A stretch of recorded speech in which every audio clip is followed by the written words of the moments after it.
That's bullshit. God damn, that's so fucking loud.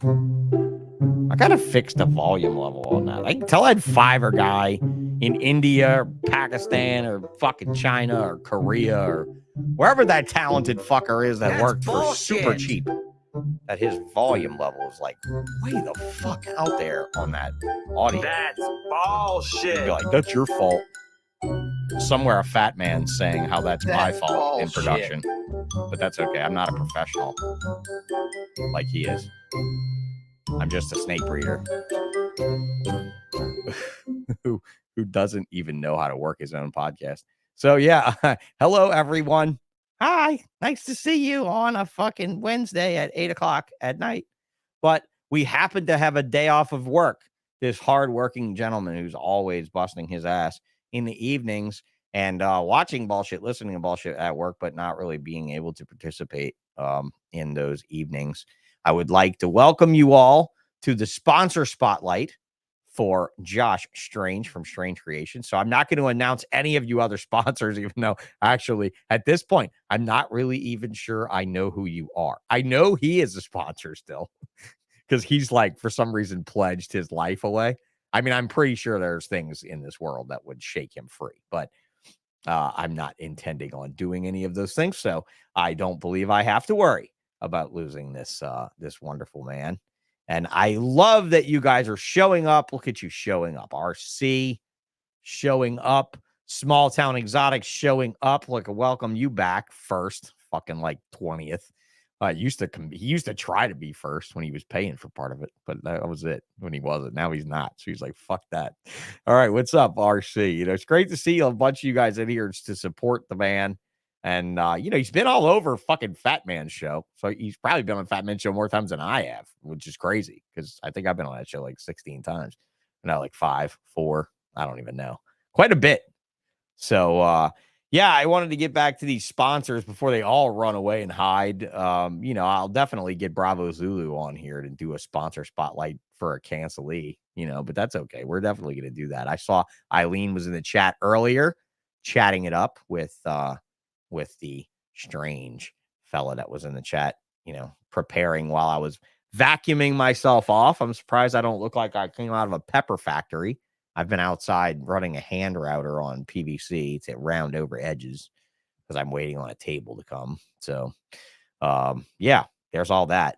So, hey, guys, thanks for coming in. I'm going to shout out to Lou Ballsh for being the first one on the thing. And, you know, look, he's on here. He comes on here all the time, and I appreciate it. I love the logo. I want to talk more about the logo. I don't know what's up with it. It's really cool, though. Like, it's very Basquiat-ish. Like to me, I don't know if it's supposed to be. If it is, then fucking right. But if not, it's very cool logo. So I'd like to discuss that. And then also like always telling me, don't quit, keep going, do it all. And then so I was like, okay, do a show next Friday. And they were like, no, I'm not ready yet. He's like, what is that? I'm not ready yet. I need a little bit more time. And I'm like, what the fuck? This is what's going on. Like, you want to see how frustrated I am? Like, you should see how many people said I'm not ready yet or whatever before January, before my last haircut. We'll just call it my last haircut. Why don't we just call it that? My last haircut was a very bad day for bullshit. So yeah, before my last haircut, you know, I had people like, man, I want to be on show. And then after my last haircut, well, that was a bad fucking haircut. Basement was willing to do it. So if you missed this one, me and this dude who I did not ask you to pronounce your last name on the air, which I will not murder here on the show, which I feel like a total asshole for doing. So by the way, when we hung up, I was like, did I really not ever talk to him about his last name and his origin and how to pronounce it? Because it's Polish, I would imagine, or very similar in that general area. So I don't know exactly how to drop all of the consonants and vowels together into sounds. Joshua Strange, however, is very easy. So we got that tonight. So sorry a lot. But go check out the basement episode we did on Friday. It was a lot of fun. And he runs the Reptile Discord group, which is a great little tiny community of people. And there looks like there's as many women as there is men almost in the community. So you might want to just like flock over there and like sausage it up. like you reptile folks tend to do when you find there's women involved. It's just like, my God, all the guys run to that side of the room. Punk Rock and Balls, good to have you back. River Rat, not first, but absolutely one of the Patreon members, sponsors, fellas, friends, families, who I am, as soon as I'm done with this job, we're running stuff. We're running cups. I got to order so many fucking cups for people. So if anybody wants any custom stuff, then hit me up. We're going to be tooling the machines. I have to do some cups for a couple days. We'll whip out a bunch of tumblers for the Bullshit podcast, whip out some stuff for the sponsors, whip out some stuff for the Patreon members, current and past, if you are on my little list. If you're on Santa's list, which you're actually on Patreon's list. I don't actually keep a list. Then there you go. So who else was in here? Marshall was in here. Marshall in the house. It was great meeting you in Tinley. Oh, I'm very sorry that I haven't been to Tinley in a few years. So I'm going to bring him on the screen for all these people that are like, it's great meeting you. What's up, Josh? What's up, Sean? How are you, Mr. Strange? Dr. Strange. Come on, man. You know that character came out and you were like, fuck, this could have been me. I got a teacher at my work that calls me that. Ah, hell yes. Hell yes. I mean, like it's an interesting name to have. So we're going to get into that here in a minute. Let's see who else is hitting you up. Texas Kid. Hey, what's up? Sea of Serpents. Morph Stan. How's it going? Serpentine. Conan's Moho. Hey, good to see. Man, there's crawfish in that picture on that avatar of his. Fucking drive me crazy, dude. Because it is about that time, isn't it? So who's coming to eat crawfish here this spring? Somebody come visit me and tear into mud bugs with me. That'd be fun.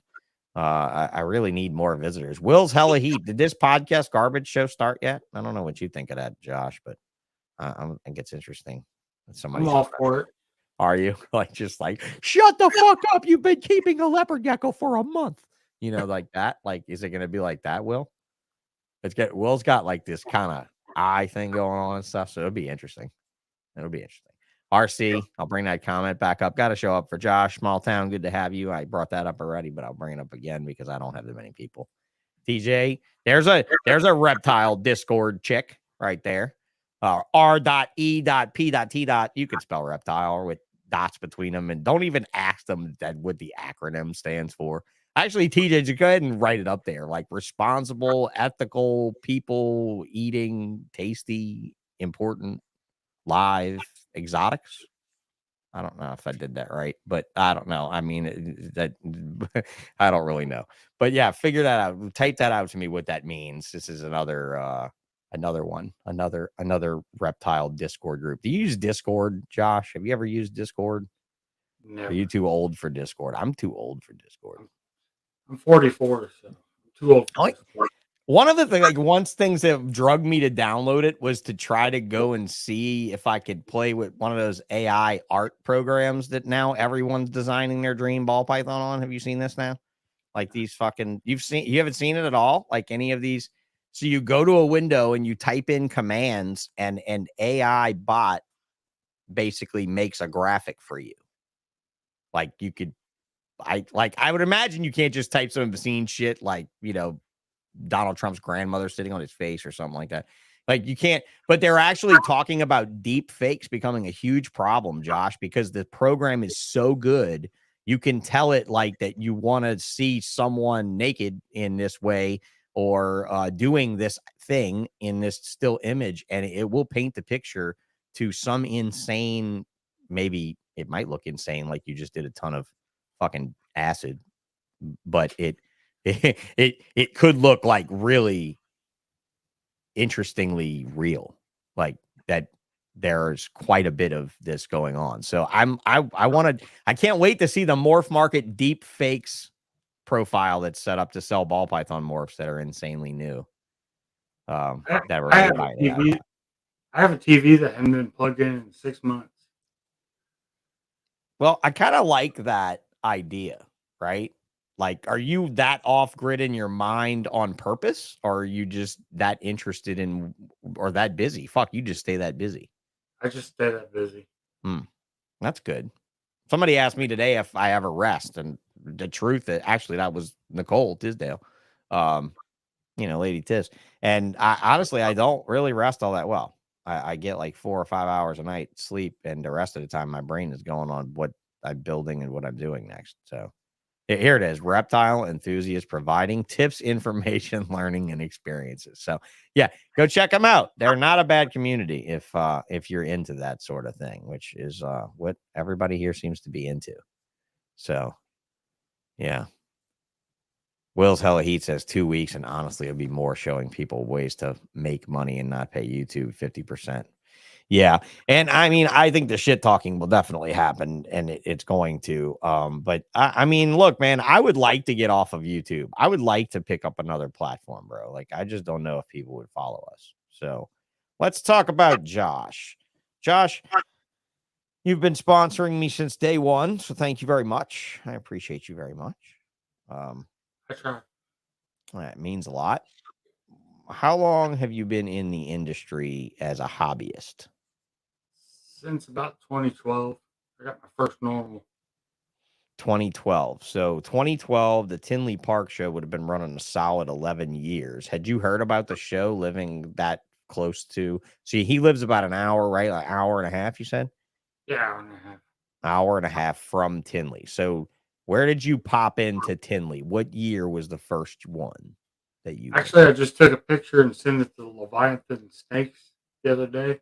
My first Tinley shirt. It was 2013. Okay, 2013, which would have been the year we met at that 20, Tinley. 2014, I think. 14, it sets in memory for you. Yeah, I was there every single time back then, all the time. So sometimes I didn't have tables though, because I was in banana money, where I was like, I don't fucking need you. I don't need to do a show. I got banana money. I don't need any of you. That was the day. Those were the fucking days. But yeah, so 2014. What did you think when 2013 going to your first Tinley Park show? It was awesome. I mean, Like, that was the first reptile show you'd ever been to? Pretty much. Other than the Midwest reptile show. Okay, so you'd been to the Midwest show before you went to, I think, one time. Tinley once. Okay, so you basically had the both ends of it, right? But like, I've never been to the Midwest show, but I would imagine it's very more flea markety compared to Tinley. Yeah, it kind of sucks. Yeah, well, I mean, when you're comparing it to Tinley, everything kind of sucks, bro. I mean, everything kind of sucks. At least Daytona has bikinis and girls walking around with like short shorts on and nice weather and terrible food, horrible food, not great strip clubs. What else is good about Daytona? The weather, the breeze, I'm going to be chauvinistic for a minute when I mention the women and how they dress. In the way that I don't really see much of a, I don't know, allure to go like bring someone like you to Daytona. Would you ever travel to a huge show outside of your area? I thought about going to Austin or Texas show. A Texas show? Oh, Arlington. Yeah, Arlington. Oh God, thank God, not Austin. Yeah, I don't mind Austin, but I don't like driving there, and generally, the money's better in Dallas. That's probably the only one I go to is Arlington. That would be the one I recommend you vend as a vendor, if you can get in, is Arlington, because I think it sells really well. At least I've always thought my sales in Arlington were stellar and didn't feel like I was a twerp in a room full of, giants in Tinley. But of course, I did say my first Tinley Park show the other day. We were talking about Tinley. I went with corn snakes, dude. All I had was corn snakes. I had 2 booths of corn snakes, actually. I had 20 feet of colubrids pretty much, and brought adults on display and everything. And actually, my mom did that show with me because I didn't have anybody working for me, and it was before my fiance Celia back then moved down. Bro, my mom and I drove up to Tinley and did that show, and I brought the corns and deli cups in like cardboard boxes, like fish shippers, like 20 by 20s. And we left 2 of the boxes at the show. We like threw the cardboard boxes away. They were empty. Like, we sold that many. Like, I remember going to Tinley Park. I sold $4,000 worth of corn snake babies the first time I went to Chicago. And when I went to Chicago for the first time as a vendor, I was 2002. When I went for the first time as a vendor, the fucking hobbyists were so advanced. Like everybody knew scientific names and like they knew how to take care of shit. And it was like, wow, this is a real fucking venue, like a real people at a real show. Daytona wasn't even like that. Daytona would get like peep shithead, just regular Joe pet keepers. Like, oh, what do you do with this? You know, why is this skin? Why is this piebald ball python missing its skin? You know, like all that shit, right? Like Repticon type shit, dude. Like Midwest Reptile Show type shit. So Tinley was were you like collecting ball pythons at that point? I had maybe less than 5. Okay, less than 5. How long did that small collection period go on? About 2 years. I was gonna say, please don't tell me you're still less than 5. No, I know you got way more than that. Like 2 years and then broke free of that. Yeah, now I got about 90. Right. Substantial considering you have a full-time job. And what do you do for a living?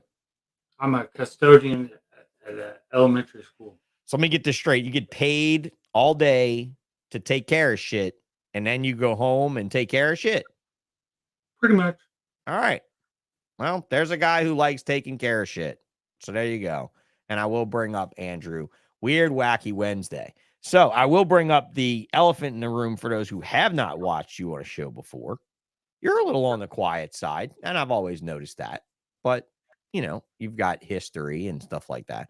Bring me through your younger years, sir, and tell me about your reptile keeping, or if you chased around anything in the wilds, or anything else that you'd like to tell me that are significantly, you know. Basically, I got in ball pythons in 2012, and I wanted like a rosy boa before then, but my mom said no. So when I moved out, got on my own, it was on. It was on. That was it. It was it. It was done. Okay. So you can thank my mom for all this. Right. Well, yeah, thank your mom for forbidding it, right? Yeah. And that's it. You forbid me from doing this. Like, good thing she didn't forbid you from watching porn, huh? You might be who knows what you'd be wearing right now. You might be dressed like Colin Schumacher down there in Australia, looking fly on that podcast. Yeah. Yes, indeed. So, childhood wise, did you catch anything, mess with anything? I mean, you're in Illinois, so it's cold as fuck, but you guys still have some stuff up there. I'm in Indiana. Indiana. Okay. Yeah, you're in Indiana. And my grandpa had a creek on his property that had like a fucking 8-foot water moccasin running around. Yeah, I was forbid to play with that. Okay. Yeah, you couldn't mess with that. That wasn't a good idea. So, other than that, not much. Not much. So, as a kid, you suffered an injury? 13 to 14, I had a traumatic brain injury. I was hit by a car. What were you doing to get hit by a car, bro? I was riding my bicycle. Was it a hit and run? No, he actually stopped. Oh, fucking thank God, dude. So many people, being in a wheelchair, Josh, I got to tell you, first of all, I'm very sorry to know that you had suffered that level of injury, but I'm also fortunate for you that you did not suffer any further physical harm by such a terrible thing as being hit by a car. Traumatic brain injury, however, can be a huge surmountable thing that I think we have talked about privately a little bit, and even discussed looking at doing that other podcast idea that I had, talking about people and functional disabilities and how to own your disability and work with what you have to work with. Right. So 13 to 14 years old, this man was hit by a car. And basically, I woke up from the coma on my 14th birthday. Oh, wow. Well, what a hell of a day to wake up for your parents and stuff to have. I'm sure that they were a fucking wreck. I had to learn how to walk and talk again. Everything. Yeah. So, like, how did that affect youth for you too? So like we can make this is about you and this is about who Josh Strange is and the fact that his name is Strange and he talks a little strange. He's a fucking awesome dude. I've known him for years and I'm going to tell you right now that we all need to understand each other a little bit better. And so the name for my podcast is going to be Not Going to Stand For It. And one of those things was going to be we can't stand for people that are ignorant about things like traumatic brain injuries, spinal cord injuries, and things like that. So, tell me about that younger time. Like you woke up at 14 from a coma, and obviously that had to have been a huge impact in your life. Basically, everything I do is right-handed, but now it's left-handed. Okay. Have you So- is your right hand not functional, or you can't coordinate? Muscle weakness on my right side. Muscle atrophy. So- Okay. Like when I was turning wrenches, I would always turn them left-handed, but I would right-handed. Okay. All right.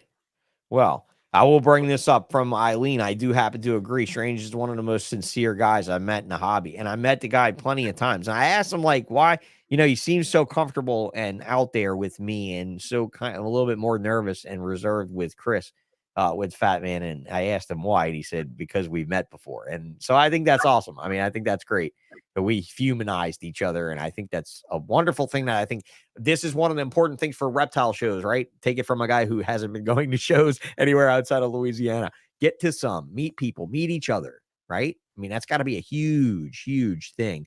And as Eileen says, helped me out big time when I needed it. So, like, I think that's awesome. Like, hats off to you and her, really, for being great people. You're both wonderful. Eileen's one of the best breeders in Indiana that I know. Right. So how close are you guys in proximity? I think she's about 2 hours away. Yeah. Reptile, what's up, bro? Your sign went out today. So I'll get you that tracking number. Yeah. Okay. Lefties are cooler. I have to tell you right now that I corrected my daughter every time she picked up something that required articulation with her left fucking hand when she was a baby. I was like, no, you do not use that hand. There's a reason that they call the right hand the right hand. I'm sorry, I'm a right-handist. I just gotta be. So Jessica and TJ are both lefties. Do you have to be a lefty to be in the reptile Discord? I wasn't honest. I don't remember that question. Like the Facebook groups, Josh, where you got to answer the question, like, if you had a 14-foot Burmese, what size enclosure would you keep it in? Like shit like that to get into the group. Like anybody reads the answers. Normally I put in like your mom's trunk or some shit, like I'll put in some fucking asshole answer to that. But you guys are really, who else is a lefty over there fucking in the reptile Discord group? I mean, are you still writing with your right hand, Josh? Yeah, I still write everything. Still write with your right hand. Okay. You shoot a gun now? Yeah, I shoot right-handed. Shoot right-handed. You aim with your right eye or your left eye? I shoot right-handed, but I can also shoot left-handed. Okay, so you're an ambidextrous shooter, but think about right now. You aiming a gun with your right hand. Are you focusing with your right eye or your left eye? Right eye. Yeah, good boy. All right, just wanted to check. For all the shooters out there, I wanted to be sure you were straight still. Otherwise, if I'm downrange from you, bro, I don't want to be. If you're a left eye shooter, right-handed dominant, I don't want to be downrange from you. Just wanted to be sure. So I can hit you right or left-handed. Yeah, gotcha. Awesome. That's it. That'll do it. So, yeah, that's gotta start calling it the imperial hand, like the metric system. Everything's built for righties. You're absolutely right. That's why he still shoots with his right hand and aims with his right eye, because otherwise he gets cat piss in his face, or he's not using a semi. Yeah, so that's that. So, yeah, ambi is all good. I mean, I think if you're left-handed, you should pretty much be ambi because your right hand, when you're born, already knows how to do so much more than your left hand. All right. So, dude, I want to rewind, okay? Because, like, I spent a month on the spinal. So I spent a month in a hospital where I was repaired, right? A surgical center. And then I spent a month in a rehab hospital where they taught me how to use a wheelchair and transfer, shower, shit and shave and all that type of stuff, right? Like teach you how to do all that type of stuff. So 2 floors below us was the brain floor, right? Where the traumatic brain injuries and stuff are. So now granted, I was not on the brain floor, and you know, it is what it is. But what was it like on the brain floor? Like, how long were you in the hospital for rehab? I spent about 2 or 3 months in community hospital. Then I went to a rehab hospital. I spent about 6 months there. Okay. All right. Yeah, it was all inpatient, right? You lived there the whole time. Yeah. Yeah. That's it. Yeah, I'm going to tell you guys, like being like on the road to recovery in a center like that is such an experience that I honestly, a lot of it I've forgotten unless you sat me down and like quizzed me on what happened. But to recall a lot of it, what's your memories from back then? Do you have a long-term memory issue or no? I have no long-term memory. Okay.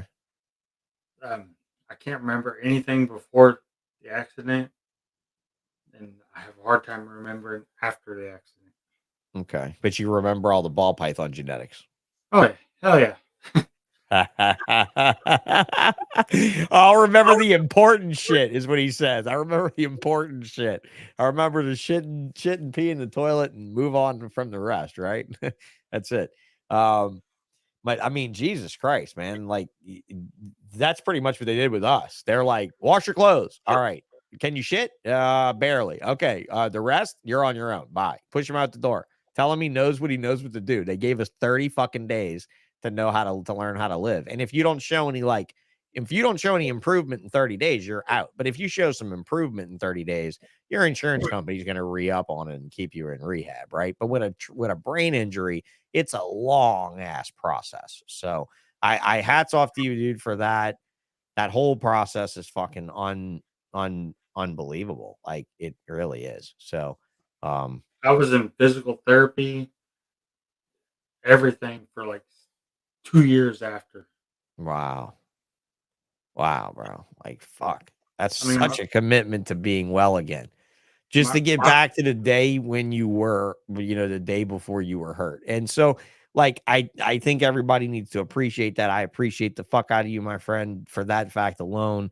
It's a great recovery story. I think it's incredible. I've had some tragic friend brain injury losses in the last few years that have been not nearly as the outcome that you've been able to pull with your life. So, I give it to you, bro, for the hard work and the fucking dedication to be a member of society, to own a house, to be married, to have a business, to have a job, to have all those things, and to have come back from such an injury. It's making my eyes tear up because I know how much fucking work it is, dude. I didn't know how much work it is when we met. Or no, I didn't know how much work it is when we met. We met in 14, right? We didn't meet before my injury. We met after.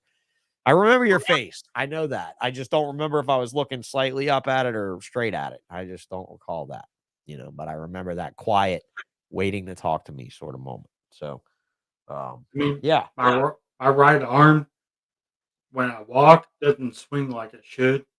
Oh, shit. Okay. So, Yeah. but Yeah. It sounded like a stroke, right? I mean, it's pretty much a similar thing. You lose that extra tone and all that sort of stuff. That's crazy. That's crazy. Nope. So tell me, well, I mean, look, basement pythons, I'm going to put it up on the screen. Both your stories are remarkable, the tragedy and ways you overcame them. It's inspirational. Look, man, thank you a lot. I really appreciate you saying that, dude. I got to tell you my side of it, and I've said it on the show before, is first of all, I lost my son 6 months prior, and that was by far the worst loss I could ever imagine. Like the befalling of that was tragic and beyond outside the scope of any injury that I could sustain. Aside from that, being in physical rehab with people that have both better and worse conditions than yourself really puts the world in perspective. When you're sitting in a room and there's 4 people and, spinal patients and 4 therapists working with them. And that guy over there has 7 kids, or not 8 kids he had, and he broke his neck. He couldn't move his hands at all. And there was a 15-year-old boy who had spinal swelling in the neck and couldn't move anything, couldn't even move his fingers at all, couldn't move his thumb, which is really weird. But his started to come back whenever I was discharged. So the 15-year-old boy stayed and they continued to work with him. And I do believe his spinal swelling went down and he regained a lot of usage of himself. But there was also a woman who laid a motorcycle down in a drunk driving accident that had been through 20 plus facial reconstructive surgeries, but was also a spinal patient like me, right? I broke 1 bone and I had to just learn how to do all this shit. This woman had over 30 surgeries, over 20 of them just on her fucking face, right? And she walked out of there. Barely walked out of there, but she walked out of there. Like she was able to, she had a lumbar injury. So like with us, with the spine starts here and it goes all the way down to your ass, right? So like from there, I got to tell you, if you fuck that up, guys, fuck it up low.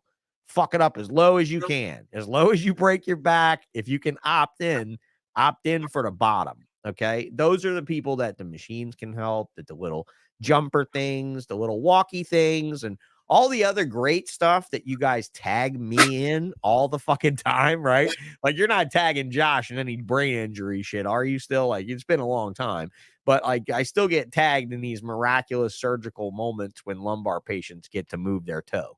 Right. And I think that's great. And I think it's wonderful that you guys tag me in it. And it shows me how much love you have for me and for my future and for my potential story. But please understand, this isn't not going to stand for it yet. But when it is, I'm going to tell you straight up, I can't stand for the fact that you guys think we're all the fucking same. I can't stand that because we're not even remotely all the fucking same. The shit that a lumbar injury guy can do that I can't do is pretty interesting. Really. And most people are like, yeah, he's paralyzed from the waist down. Nope, from the chest down, son. It's a big difference. So yeah, that's it, man. Like, yeah, that's it. If you got Punk Rock Applause, quote me. If you got to break your back, do it low. Sean, 2023. Exactly. Thank you. That'll be my takeaway. But yeah, Josh. So like, fuck, man. How did school go with that whole thing, man? Like, did you finish high school? How did that work out? Like, you test out or they give I you dropped a G? out in the I mean, I 10th don't give grade. a fuck, but I did. Fuck, man, you doing it. So I dropped out in the 10th grade and got my good enough diploma 2 weeks later. right. So fuck it. There you go. Like that's it. Done. Move on. And then I mean, yeah, really.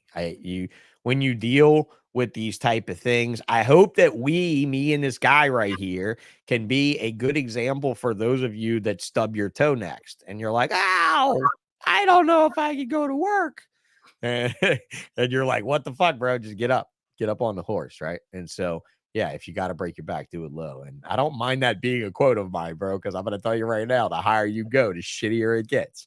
And that's it. And I hope at 10 years, I'm at the level that I've experienced the worst of my injury, but I'm afraid there's still worse to come. So it is what it is. Is your brain injury worsened in time?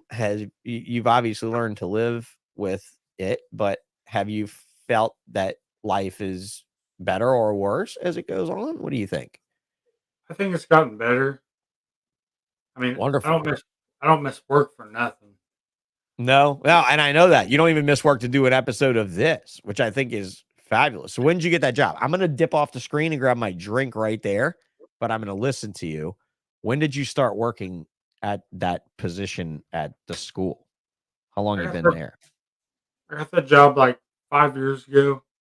I've had toe surgeries, all kinds of surgeries. I've never missed work. Toe surgery in the cafeteria. No, I had Ew, that's where that ham came from. Ugh. Right? I had hammer toe, Ah, and then they cut some tendons in my toes. So Gotcha. It's all good. I'm not a foot person, bro. You can have nubs. Be fine with me. Be fine by me, buddy. Nubs. Ain't gonna see me selling no feet on OnlyFans. Not unless they're your feet. hammer Somebody toes, else's like feet. some of the worst pain you can deal with because your toes curl under Yeah. and it makes it hard to walk. Dude, foot droop. I got that. I got But I that. had that surgery and I went to work. Mhm. I just don't. I guess I'm from that era where you don't miss work for nothing. Yeah. Well, that's great. So what year were you born? Do you remember? 1978. All right, 1978. You got 1 year on me, bro. So as far as I'm concerned, me and you were the best part of the 70s. That's all I got Well, to say about that. I I got was them the bli- picked for you. Fuck you, well, dude. I was a blizzard baby. Blizzard, baby. Yeah, Snowed there's a in. bli- Snowed there's a in. blizzard. Nothing to do. There's a blizzard 1977. 9 months later, I was born. Oh my God. I'll tell you what. Yep. That's it. And look, man, yeah, start OnlyFans. Like, I'm not kidding. If I see one more OnlyFans person come up, I'm gonna think Chris Eaton's out there making them just so he can have live episodes. I mean, Jesus Christ, how many of them can he find? Yeah, not that I mind. I mean, I'm not on their OnlyFans spying on them, but I mean, I went and looked up the Kitty's chick way before he even did the podcast with her because I saw her post some stuff. And man, you seen those racks and stuff her boyfriend built. I'm kind of intrigued. I mean, they spent like $800 billion building them. So, like, I don't see anyone, but like, if Elon gets into fucking reptiles, I see potentially them calling the kitties to ask the kitties to make them a rack. But did you follow that chick at all, dude? Did you see that? I know you're a Fat Man fan. I work. I don't know. I follow her on Facebook. But, Right. I Yeah, mean, on Instagram, the rack Instagram. systems that they made were really, really cool, though. I mean, I thought it was really neat. I'm certainly not bashing them, although I think he thought I was bashing them originally because I wasn't bashing it. I was just saying how much fucking money it cost to make it. That was my real thing. I meant Like Instagram because I don't have Facebook anymore. I don't blame you there, even though I messaged you were like, message me on Facebook, I still have Facebook Messenger, just not Yeah. Facebook. Yeah. Now, check this out. I mean, you saw them on their thing, right? Like you saw them on their page. Yeah. These racks that he built out of 80/20. I mean, like, granted, like, fucking shit is dope and heavy duty, and it will never go away. Like, this shit will never go away. But the idea of spending this much money on making racks, like, I love that everybody loves it, and they're like, I love it and everything. Is this DIY? Yeah, I mean, it's fucking great, but like, people really need to know how much money this really costs. Like, this really costs an epic amount of money, but it actually is really a very cool way to do shit. And it's basically his idea was to have a bioactive rack system, like, to have a bioactive rack, which is a crazy idea, but look at it. I mean, it could totally work with these big Rubbermaid polycarb bins, right? Fucking weird. Crazy shit, dude. This shit is just strange. Look at that. Great idea. Buku dollars, bro. Like, I can't even tell you how much money. I don't even want to tell you how much money. Like, he and I discussed how much money per hole. And I'm like, oh my God. Oh my God. But you know what? If you came to my fish store and you were frugal, you'd be like, oh my God. Because I use the shit all in the fish store. So I get it. So kitties, I'm not mad at you. I have nothing but love for you. But I think your rack system is awesome. However, the $1 billion it costs is not going to fit most people. But hey, you know what? That's how ideas are born, right? You just got a new rack today. Tell us about your new pickup you got, dude. I got an old school Freedom Breeder. Old school cheese grater top. Cheese grater top. Cheese grater top. Them drawers still slide out fine, though, I bet. Yes. They work. They work. So it's like a boa tub combo rack thing? Yeah, there's 4 boa tubs on the bottom and 70/30 on the top. Right. If only we knew someone who had a CNC router table who could make us some sick racks. Yeah, but I'm not making racks that can hold bioactive tubs, dude. This rack can literally hold, let's just say, I don't even know. Like, you can fill those with water. And Other than that, I use your sponsor, C-SERPENTS. yeah, I was going to ask you about that. What are the racks that you did use? You use C-SERPENTS, my other sponsor, who, by the way, is sending us a 5-tub ball python rack for behind me and an incubator.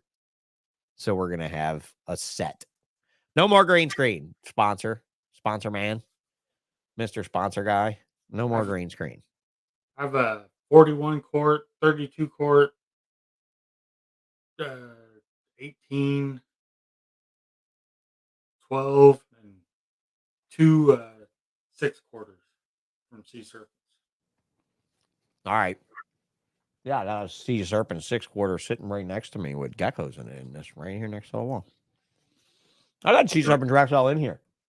I sold a lot of them when I sold my collection. I just think they're the best racks on the market. I mean, look, PVC is PVC. How you machine it and how you treat your customers is the difference in the product. I mean, I didn't talk to Chris for like 3 years. Then I went up to him in Tinley, and he was like, "Hey, Josh, how you doing?" Oh, yeah, he's the man when it comes to that. He's the personal guy. But you're unforgettable, Josh. You're not a forgettable guy. You really are not. I mean, and honestly, I'm not really sure. Like, look, I have a photographic memory. So, like, I don't really care about names as much. And honestly, of the times I might have thought of you as a Josh or a John or something, but I would have always thought of the J. I always classify you by Strange. Like, I always got the Strange, the snake and the logo and like your last name. That's just how I remember you. But you are a memorable guy in not in a odd way, in a refreshing way, like Eileen was saying. I tell people, genuine if you don't remember guy. my first name, you'll always remember my last. Yeah, for sure. Whenever like I see Strange Kreations, I'm like, and his last name is Josh Strange. There's no way that fucking dude's name is really Ricky Savage. Come on, that's not real. He can't be a tattoo artist too. That's just too much for me. But that's okay. It says it on his license, and that's all that matters, right? So, yeah. Do you have any other species other than balls? So Heckler asks, do you what Strange Kreations collection, like 50 pairs, 100 pairs, any other species other than the balls? I have Do 2 you do boas. anything else? 2 boas. Yeah, and one you just got today.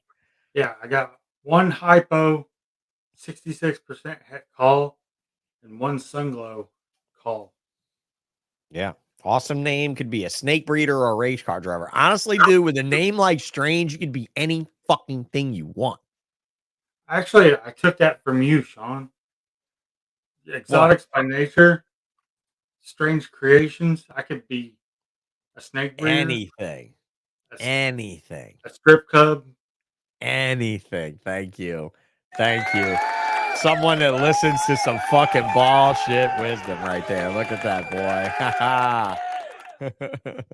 Oh, I got to use the cheesy shit on this board every now and then to make me feel like I paid $800 for it. Well, you paid $800 for it or whatever. My sponsors paid for it, whoever paid for it, however you want to look at it. But yeah, man, I got to give it to you. I mean, even if I did have a room full of people here, they would have been clapping for that one. I mean, for sure.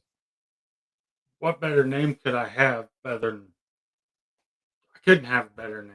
No, not really. I mean, when it comes to naming your company after you, it's almost like the guy that's not here right now, Jonathan Sell Snakes, right? Jonathan Sell Reptiles.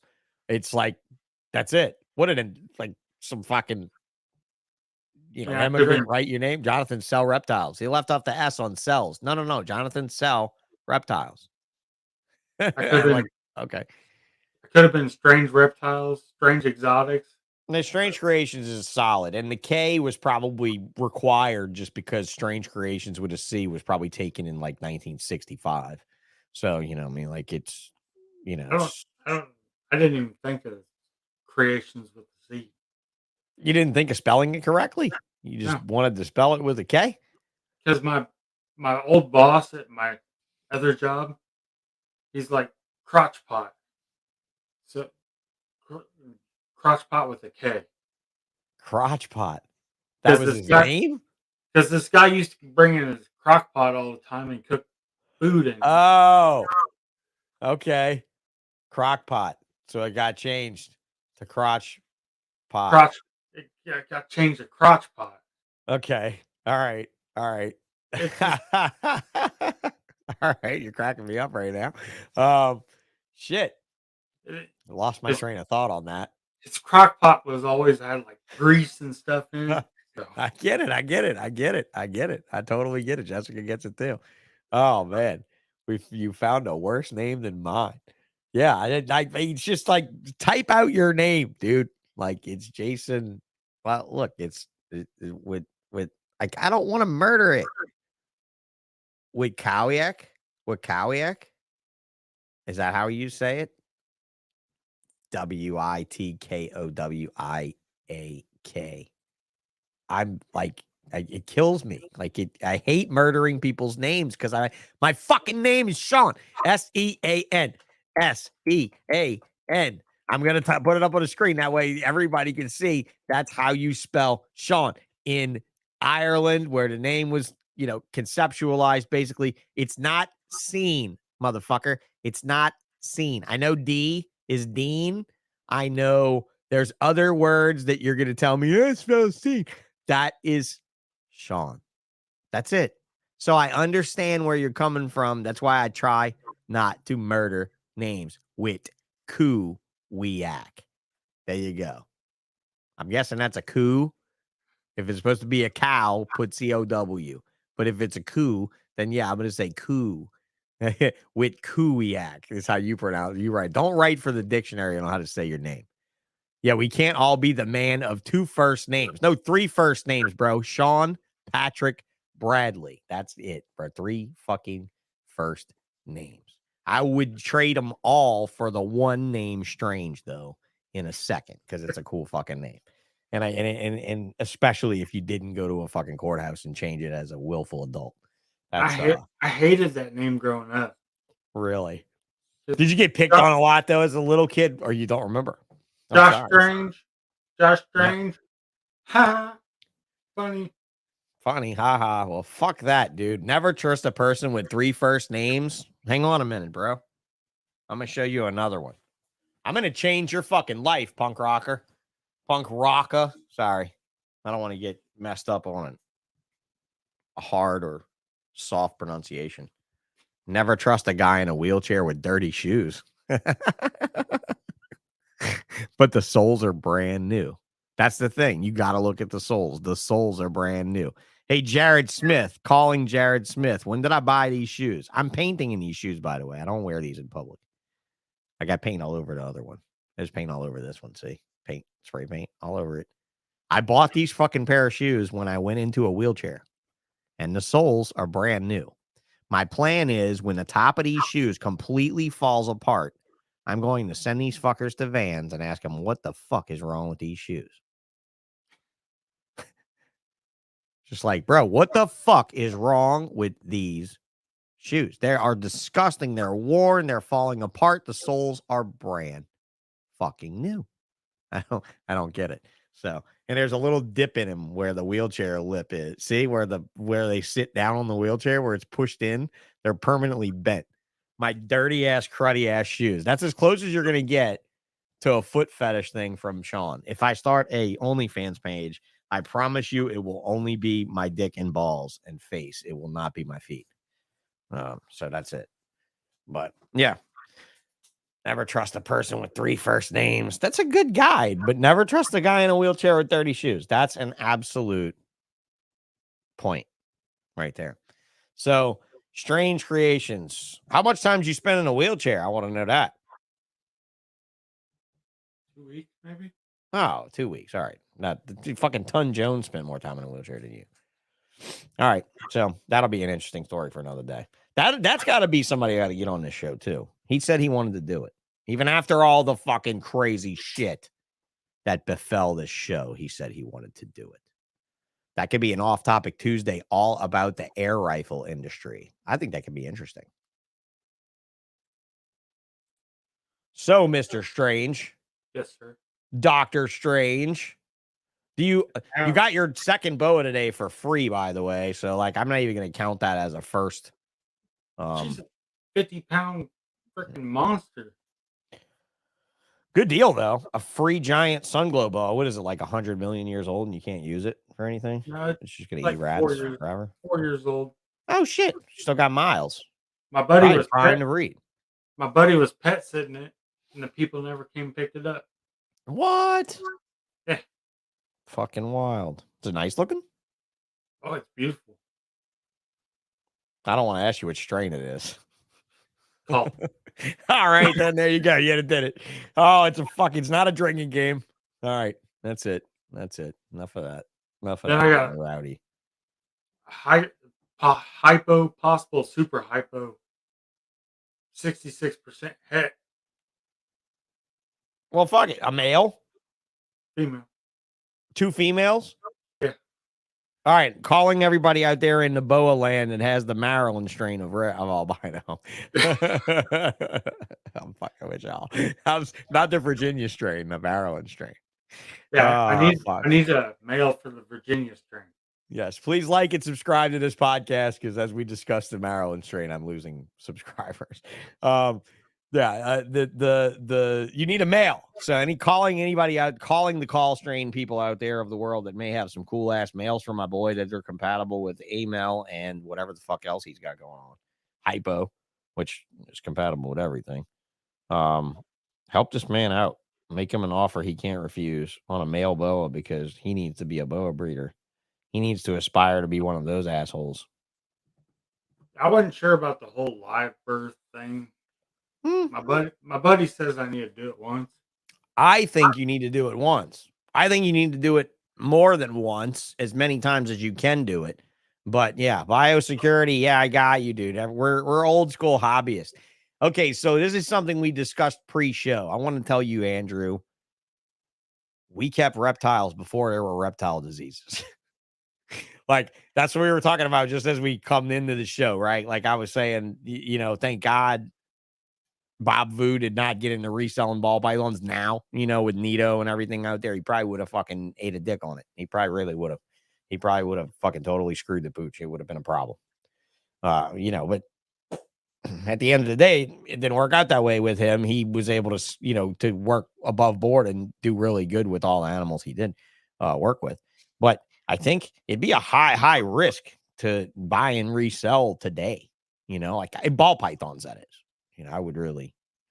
Timothy Fryson is in the house, and no, he is actually in Indiana. Where are you in Indiana exactly, since we didn't do that? Lafayette, Louisiana. I mean, Lafayette, Indiana. I mean, Lafayette.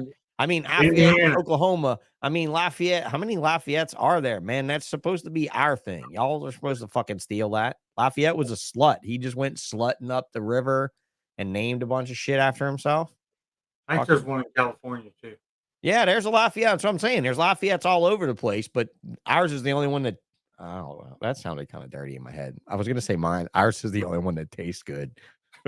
but there's a lot about Lafayette that does not probably taste good.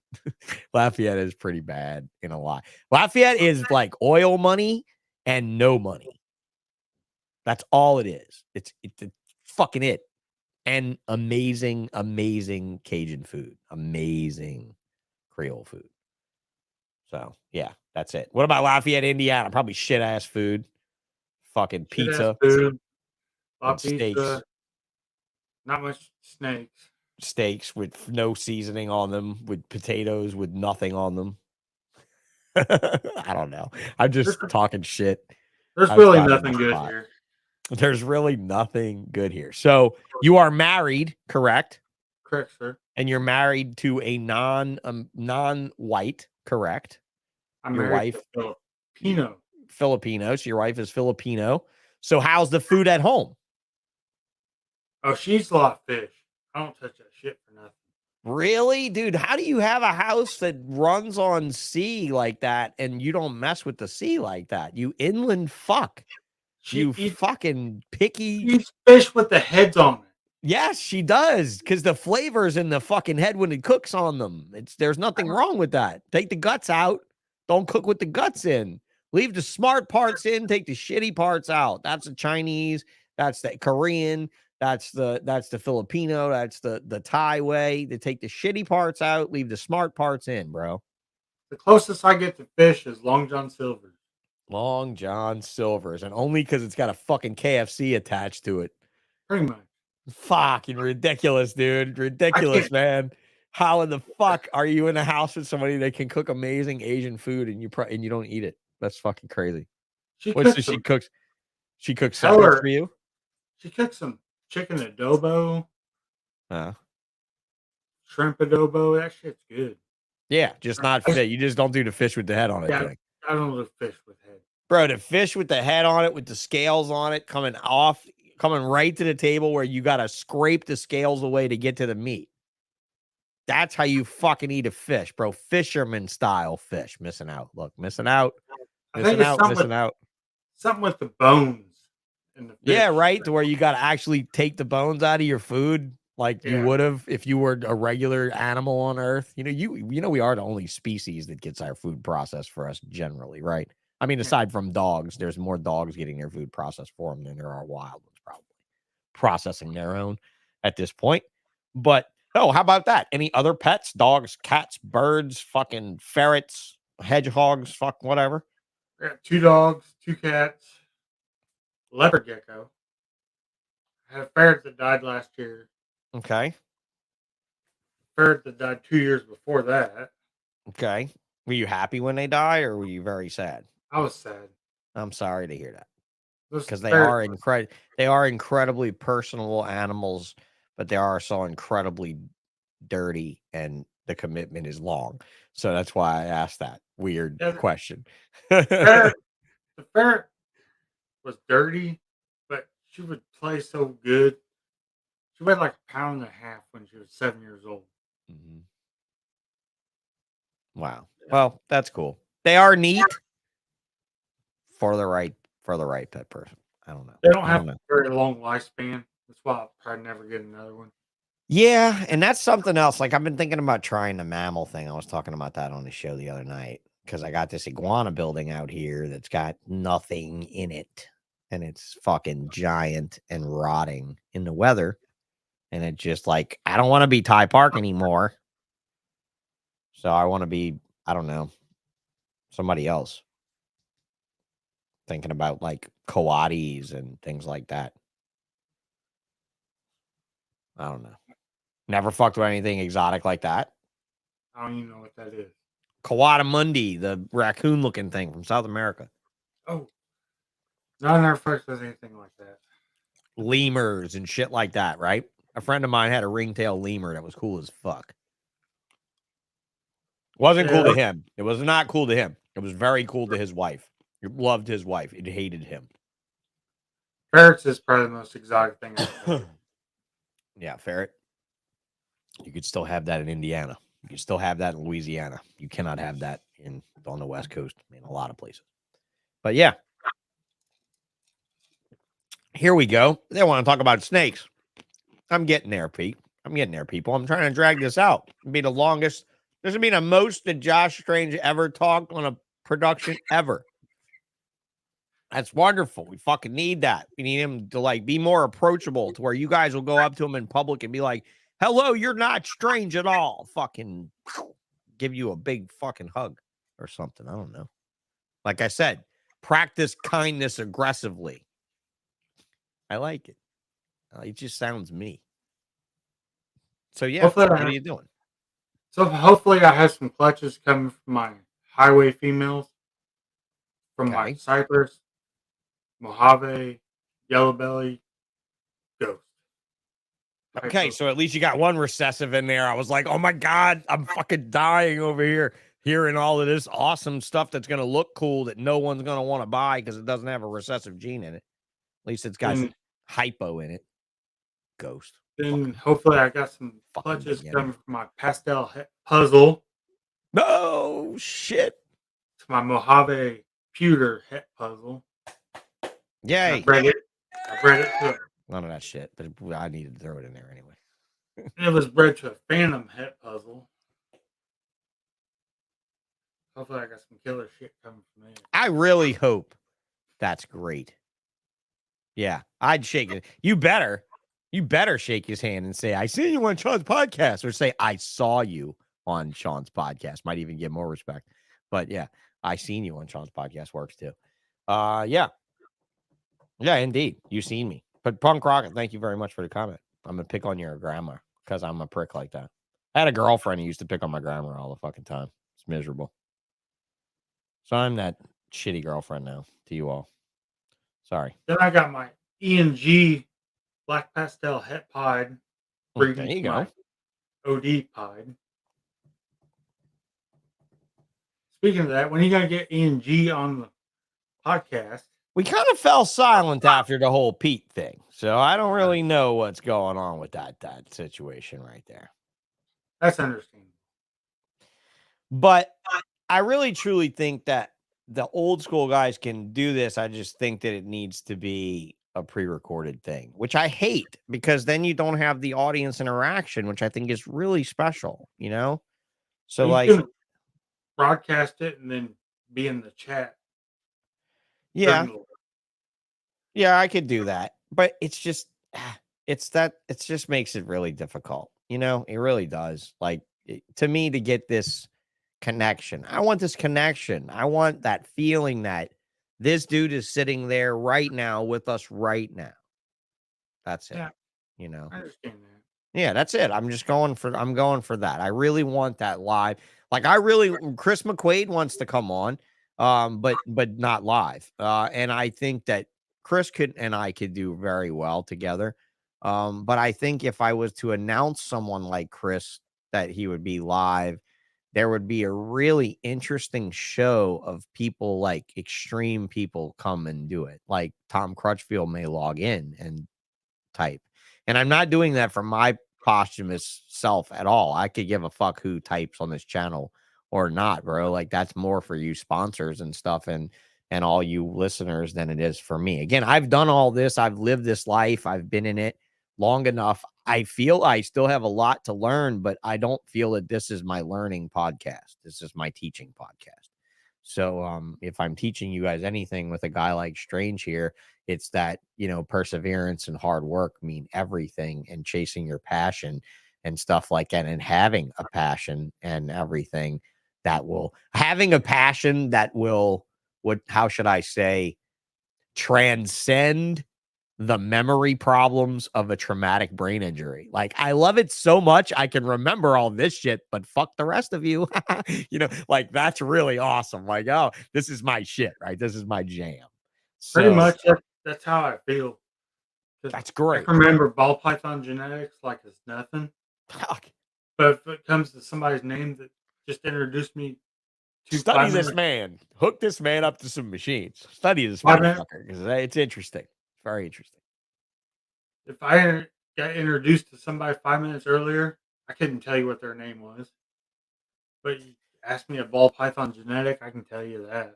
Well, I mean, I tell you what, man, you've been around this long enough to know that you're not going nowhere. Like, you're not going anywhere. Like, there's people out there that I'm like, hey, if they made this, I'm going to say this on YouTube, but we're going to keep it low, right? we're going to keep it to us, right? Nobody's watching this far, right? It's an hour and 3 and 24 people. People have been ducking in and out of this thing too the whole time. We've had like 18, 28, 32.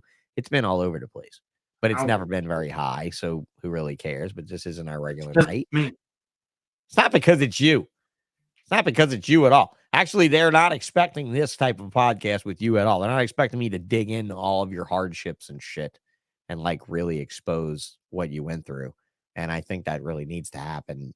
But I think when people rewatch this, they'll have better understanding. Hell yes.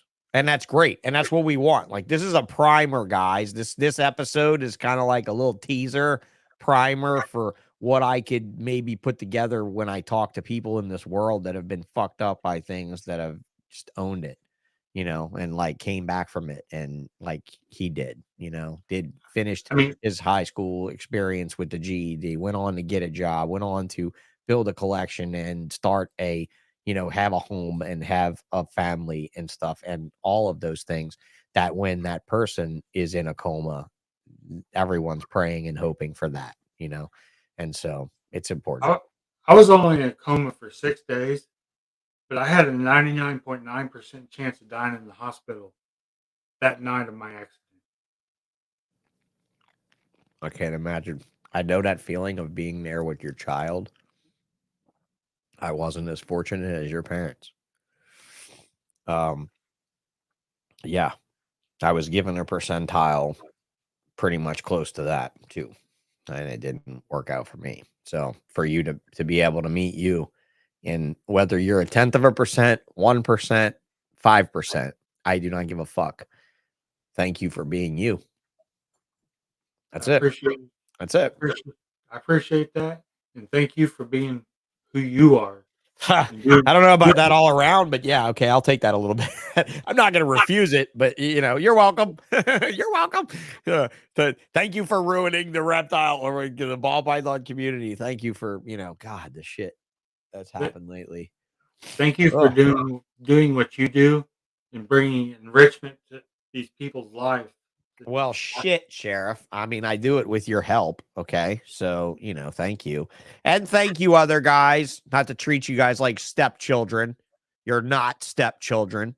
You're vital parts of this podcast, you other sponsors. So here you are, dancing beneath. And you deserve the credit that you're getting right now and much more. So thank you to MorphMarket, who I'm not sure is even my sponsor anymore. We'll talk about that in a minute. C-SERPENTS. You know, thank you so much, Chris, for years and stuff. And of course, Josh, you have been great. You helped me even before, bro. Like, you sent me that PlayStation that never worked right and shit ever got messed up on. Like, I've never forgotten that. I've never forgotten meeting you at a show. Like, I've never forgotten, you know, our conversations, our moments and stuff that we've spent along the way.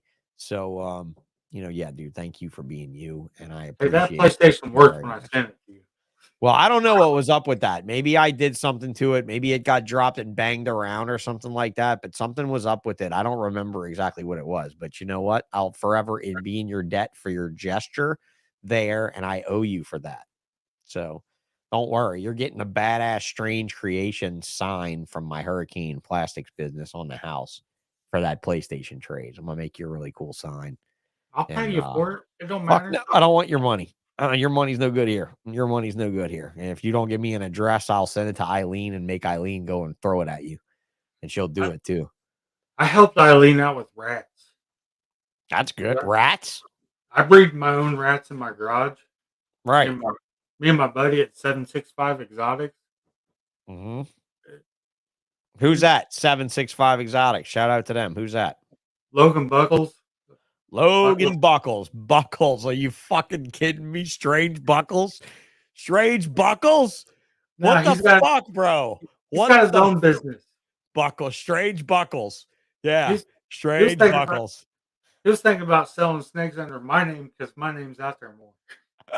Your name's out there more, especially with me and the Fat Man, we were all flying your fucking flags everywhere, dude. Like, Jesus Christ.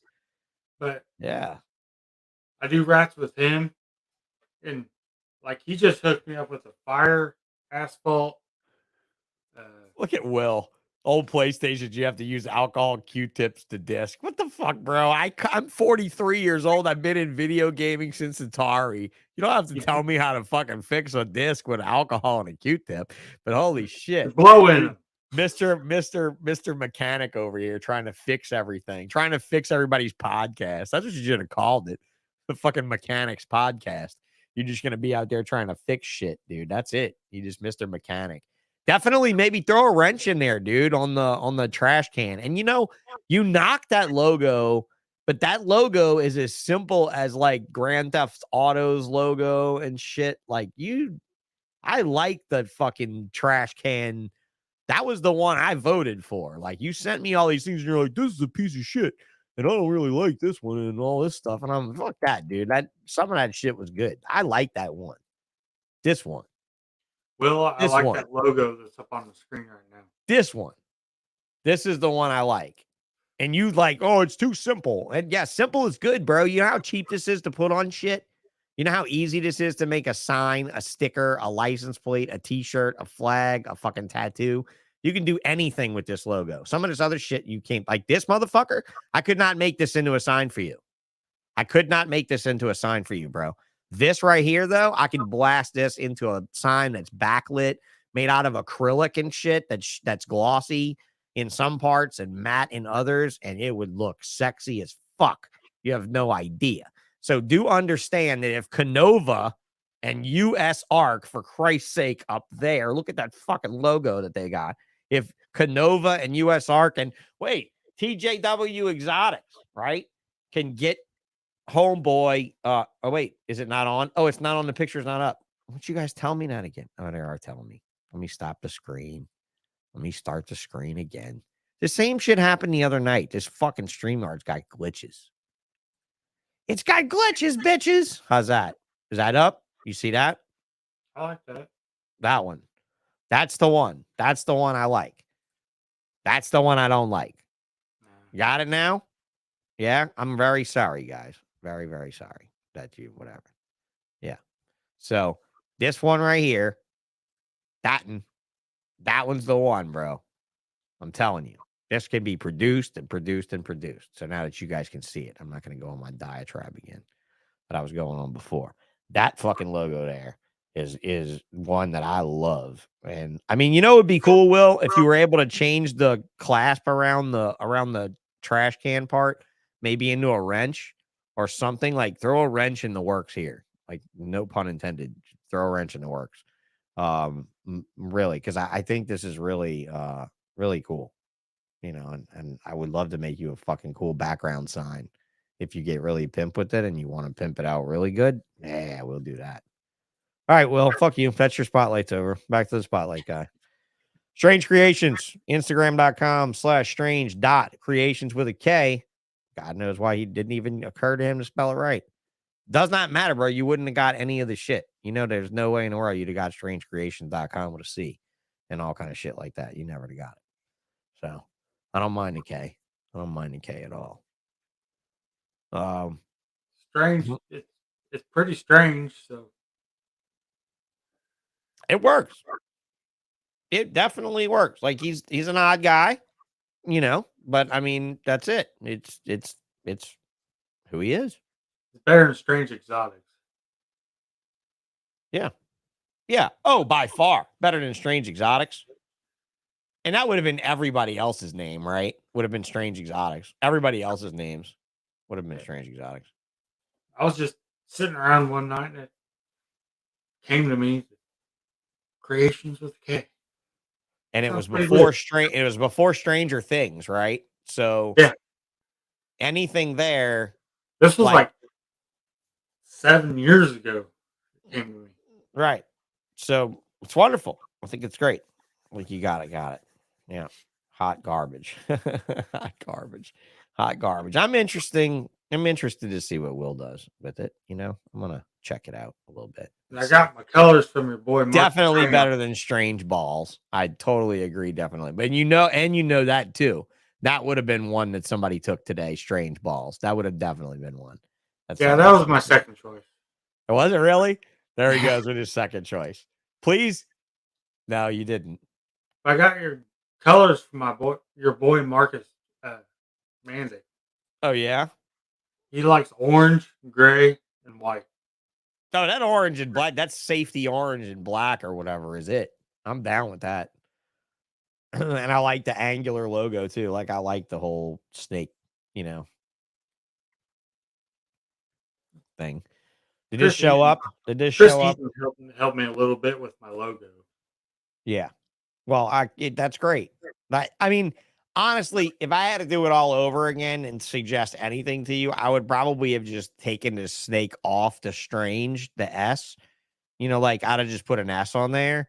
But at the same time, if you use the Strange Kreations by itself, then without the snake head logo, then you've got more pizzazz to it than just a font. And I'm down with that. There was a snake for the S in Strange and Kreations. Right. And you ditched it and just left one snake, which I agree with. I really like that as well. Nice little setup. Who made that little display case? Cornell's World. That's cool. He heat bent it. That's neat. I hadn't seen anybody do it that way. That's very nice looking. It's very clean. I don't like how it impedes the vision so much, but at the same time, I love how clean it looks. He built it like boa file, like the boa file cages. He heat bent it. I got a heat bender here too. That's fucking dope, man. I have a That's bow pretty. file. I have a bow file rack too. Okay. Yeah. Because boa file did that first. He did that cage design. Dude, it looks exactly like a boa file design. He even used the same type of hinges as Jeff uses. It's awesome. I like it.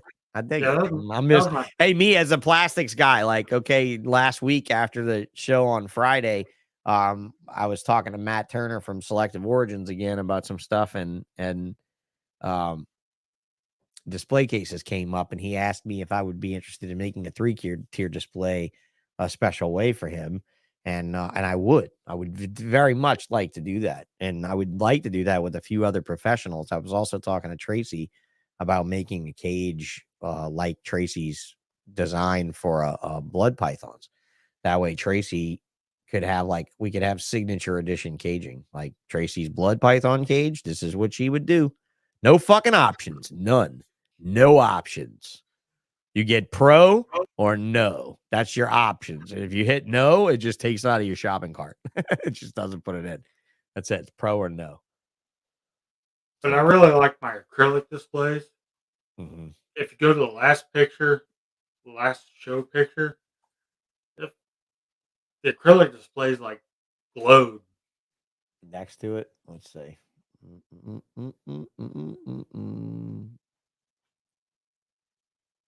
That one? No. Not that picture. Not that picture, but those cases, though. Oh, here's some of your caging. So I'm just checking out his Instagram page. There's your one boa that needs a mate. Look at that Brock Wagner Reptiles poster on the wall, trying to be like Kevin McCurley. Old Brock. That thing's older than dirt. Oh, fuck yeah, it's old. That's my bow early file banana rack. days. That's my bow file rack there too. Okay. Yeah, I see it. Yep. Yeah, you like me, bro. You had a rack of all kinds, right? You had a freedom breeder in it. But I mean, I don't really care. I never cared. As long as it held a snake and a snake bred in it, it didn't matter to me. This place was like a Ripley's Believe It or Not museum of rack history. I mean, I had all kinds of. When Lindy Johnson from Freedom Breeder came to my facility, it was really cool because I had at that very time in life, I had all of the iterations of Freedom Breeders of designs in the building, including cages he'd made for 2 different people on custom occasions that paid him to spray paint them not in Freedom Breeder color. So that hammered rack you got today with that gray hammered finish, I had gloss black and gloss white ones that were made for other people. And he was like, think about having it powder coated. Yeah, well, they are. Well, they were. What it was powder coated. It should have been powder coated. Well, repowder coated. Oh, recoated. I don't know if it's worth recoating, bro. That's a whole lot of metal. That's a fuck. Unless you know somebody in the powder business, but stripping that rack would not be fun. Because here you go. That's an ARS rack in that shot. But like the perforated metal tops on Freedom Breeders, on the old Freedom Breeders, fucking were terrible to work with. I don't know what picture you were talking about. Scroll back up. Going up. That's all I see was this one. Maybe I didn't post it. Maybe you didn't post it. Anyway, post it. That pied right there. Let's go back. I'm sorry, I'm making everybody sick. Going up and down the screen. I went past it. This one? Yeah, that pied right there is a 1.1 I hit of a double head pied lavender clown. You hit it? I hit a 1.1 pied double head lavender clown. Okay. That's good. That's good grow up stuff. Good stuff to have in the rack. Good stuff growing up. What would be your ball python choice project that you went off into the sunset with? Not plugging you in the sunset either, but What would it be? What would it be? I like Our random questions, like I like to throw out my scatterbrained interviewer ass. I like to hit a Mojave Phantom puzzle. Well, a Mojave Phantom puzzle, wouldn't it be a white snake? Oh, I don't know. We'll find out. Well, Phantom and Mojave would make a blue-eyed Lucy, wouldn't they? Oh, shit. That's all right. Sometimes we don't think of these things. I like hitting Phantom pastel puzzle then. Yeah. I think any of that Phantom, any of that stuff. I enjoyed all the Mojave puzzle stuff I hit. The few little genes that I had in there with them. So, what would that? I like to hit a panda pod too. Man, everybody ran after that project forever too, man. That one fucking snake hatched and everybody freaked the fuck out over it. That was wild. That was a wild time. All right. So tell me about Tinley this time when we went. Since we went through the thing and we already talked about racks, we talked about snakes. Let's talk about Tinley. Give me a minute on that. If you got I hung out with our boy Shane for a little bit. Oh yeah? Yeah. Heard he did all right for having half a table. I told him I don't to know how keep he doing did it that way. He did well for having half a fucking table. That's a great goddamn way to go. Purple Passion? Mojave and Phantom make Purple Passion? Is that right? Maybe so. Maybe you're right. Maybe you're right. I don't remember at this point. I did get a snake off of him. Yeah. If that makes Purple Passion and Purple Passion puzzle could be cool. No doubt. No doubt. Hope you hit that if that's the case. I'm just a dummy and thinking about everything in a Blue-Eyed Lucy complex, making a Blue-Eyed Lucy. But it's been so long, Amber Nicole, since I have made a Purple Passion. Like the last time I made a Purple Passion, they were worth like 5 zeros or 4 zeros. I'll give it to you that way. It was a 5-digit price whenever I probably made when we made those last. It's fucking forever ago. Yeah, there's another reptile Discordian that has been lurking without saying anything because she don't want me to pick on her thing. She doesn't want me to say it all soft, probably like healing with Amber Nicole. Yeah, it just sounds seedy. So, yep, a healer is in our life. In case you need one, she can be found on the Reptile Discord group, who, by the way, owes me for advertising for the last two episodes. Oh, shit. Because it just dings, right? Like I have it on my phone now, so I'm getting Discord alerts all the time, and they're like, they tag me and some stuff every now and then. So it's like, ding. I was like, I got to go check out what these people are up to. And I got to scroll back like 100 flirty texts to see what it is. But it is what it is. Like, it's all good. You know?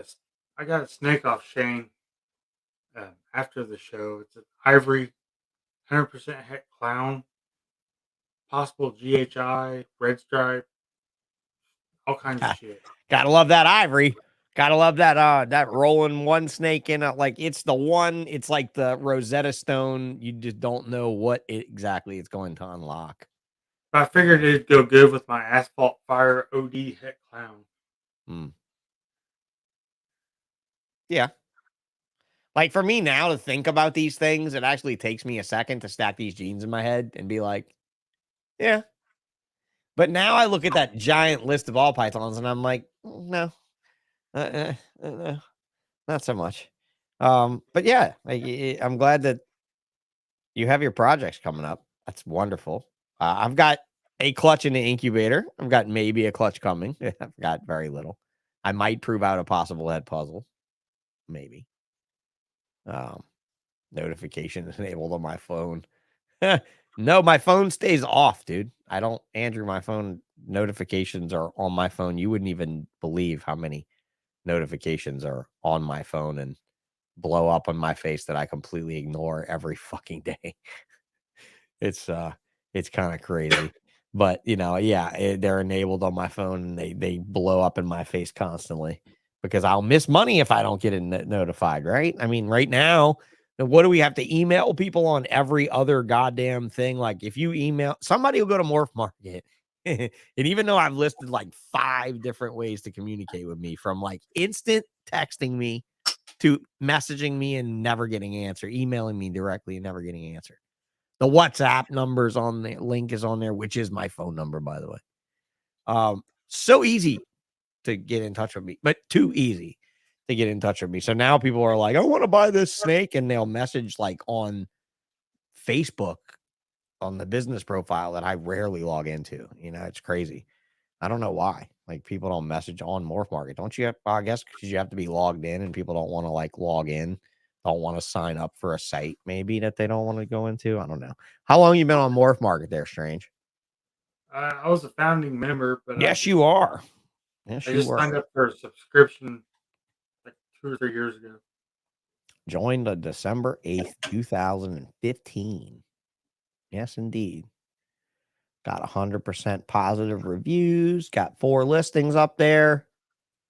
If anybody's looking for anything like this, not very many, which is nice to not have much for sale. Looking I for got the a head.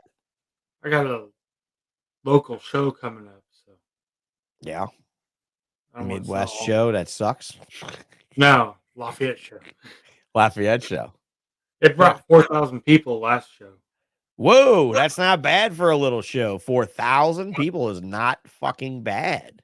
And there was less than 50 vendors there. Oh, fuck, y'all all made money then. Unless they Yeah. just brought in people off the street and gave them free admit. I mean, the only way But- to do the only way you're doing that is if you're at like a sports park where there's an event and people are like, "Oh, there's a reptile show. Let's go look." And then you end up with a bunch of fucking looky-loos. And that's how the last Baton Rouge Herp show was, that a few people were not happy with. But that was a cool show still. It still was not a bad show. I don't have A lot of any people wanted to hold snakes.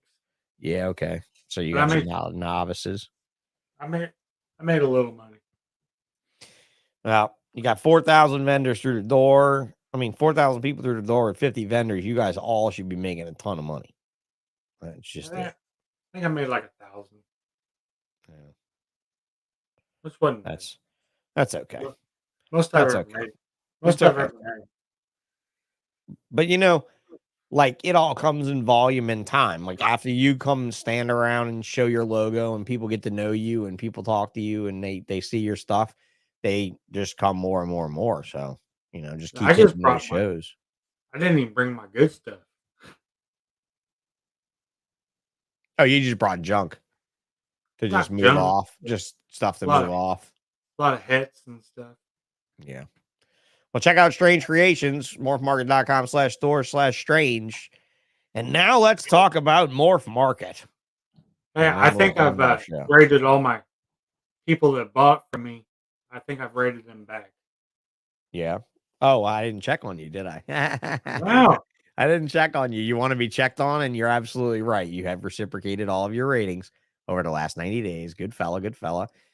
So all of you out there, if you've watched the show before, you've heard me bitch about this before to other particularly large breeders that have huge names that get tons of reviews that are also known as professional on MorphMarket, that don't rate their fucking clients back after their clients rate them. Please, please, oh please, do yourself and your client a favor in the long run and rate them back. They deserve it. And they will be buying again from you, I'm sure. And they will also be selling in the future and appreciative of your good review. Because, you know, you got to be somebody before you're somebody, right? Like, you got to fake it before you make it, they say. And reviews are not fake in MorphMarket, at least not that I've seen in MorphMarket land. Not like Amazon. Like, you know, somebody buys the one thing you'd never buy 2 of, and they're like, and I love it very much. And if it works very well and I need another, I will not hesitate to buy a second. And you're like, bro, you'd never need 2 of those ever. Ooh, that's bullshit. So what's the scoop on the Roach guy buying MM? I think it's interesting, to say the least, that, and first of all, this is a sponsor of the Bullshit Podcast, morphmarket.com. So you gotta go check them out and realize that the owner of DubiaRoaches.com and several other businesses, not just Dubia Roaches, but several other pet businesses, retail stores, wholesale business, etc. Damian Drollinger, however you would say, I think it would maybe Drollinger. Again, murdering a name, start spelling them easier. Has bought MorphMarket, and I truly believe this is a good thing. Okay, because you have to understand, and I'm not knocking John Lehman. I love John. He's been a he's been a friend, a dear friend, and a huge savior to this industry, in my opinion.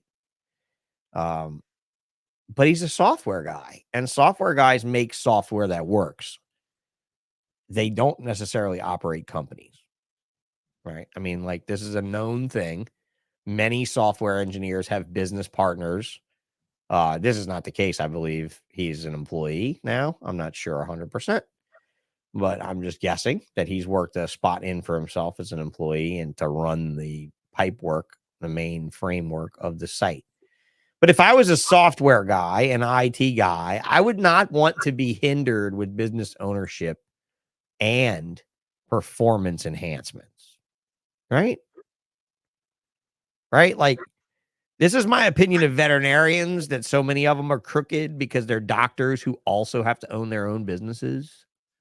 Like, if there was a vet hospital that was really like a real hospital, where there was like 300 vets there and all the dogs from the whole town went to it, kind of thing, that it would be a different scenario for a vet to diagnose a dog. Like, you wouldn't have to pay for as many x-rays or as many blood tests and shit. I think there's a lot of profit worked into veterinary healthcare. Just my opinion. But hey, remember, I bred snakes when there was no snake diseases. So I say fuck veterinarians, but you guys love them. So, I don't want to, like, as a whole, I love them. I love the scientific ones. I love the reptile and the bird ones and the fish ones, and not the regular dog and cat ones that have big, nice houses. Like, they have really nice houses. Like, I know a guy, he's got a big fucking house. Trust me, a lot of animals suffered in the building of that big fucking house, I'm sure. So, that's that. Like, I don't necessarily know. I believe, there you go. I believe he need more family time. That could also be it, right? Your kids are kids once. Like, your kids don't stay kids forever. Like, you can't just go back on that. And if that was a main thing, then I would also say that's true. Remember, John Lehman created MorphMarket for an idea. He was frustrated finding a family pet. And so he created MorphMarket because we had no place where we could all join together, and we definitely had no place with the database organization. Derek's Reptiles in the house. Hey Derek, is this where the cool kids are? I don't know that. I can't answer that. And if I started to answer that, it would cause the next downfall of society around something that I said or that was on my show. But anyway, I talked to John at Tinley. Mm-hmm. He's in the process of adopting a fourth kid. Oh, yeah. Okay. Yeah. And he's an incredible family man, right? So if that's it, then that's it. But at the end of the day, if I'm a software guy and I have a piece of equipment, a piece of goods that fucking takes off like MorphMarket did, I mean, guys, like, you do realize this business is probably pulling $50,000 a month in revenue, right? I mean, like, this is not a small thing, but started out very small and going like to the moon, right? Like, started out like Bitcoin was a fun idea, but now it goes, and then you're like, oh fuck, what do I do? And so in the recent months that I've brought back the podcast, that I've spoken to John, has been all around the business. It's not been around family. It's not been around that. But he also told me the cumbersome amount of extra employees he's had to bring in, extra designers, security people, right? Like, all of these things. And I could not imagine advertising a business and monetizing a business and like something that size while being someone who set out for this to just be a proof of concept, right? And so I wish him all the luck. I hope he has a solid position. I definitely hope he doesn't leave the industry at all. And as a sponsor of the podcast, I should note more, right? I checked my emails, looked for notifications, didn't get any word, never heard anything about it. Didn't ask anyone else about it other than a good friend of mine that's got his ear to the ground on the business side of reptiles. I mean, the big business side. Like if I hear a rumor about the Ballsh or about Gourmet Rodent or about Mac or something, I call him and I check it with him.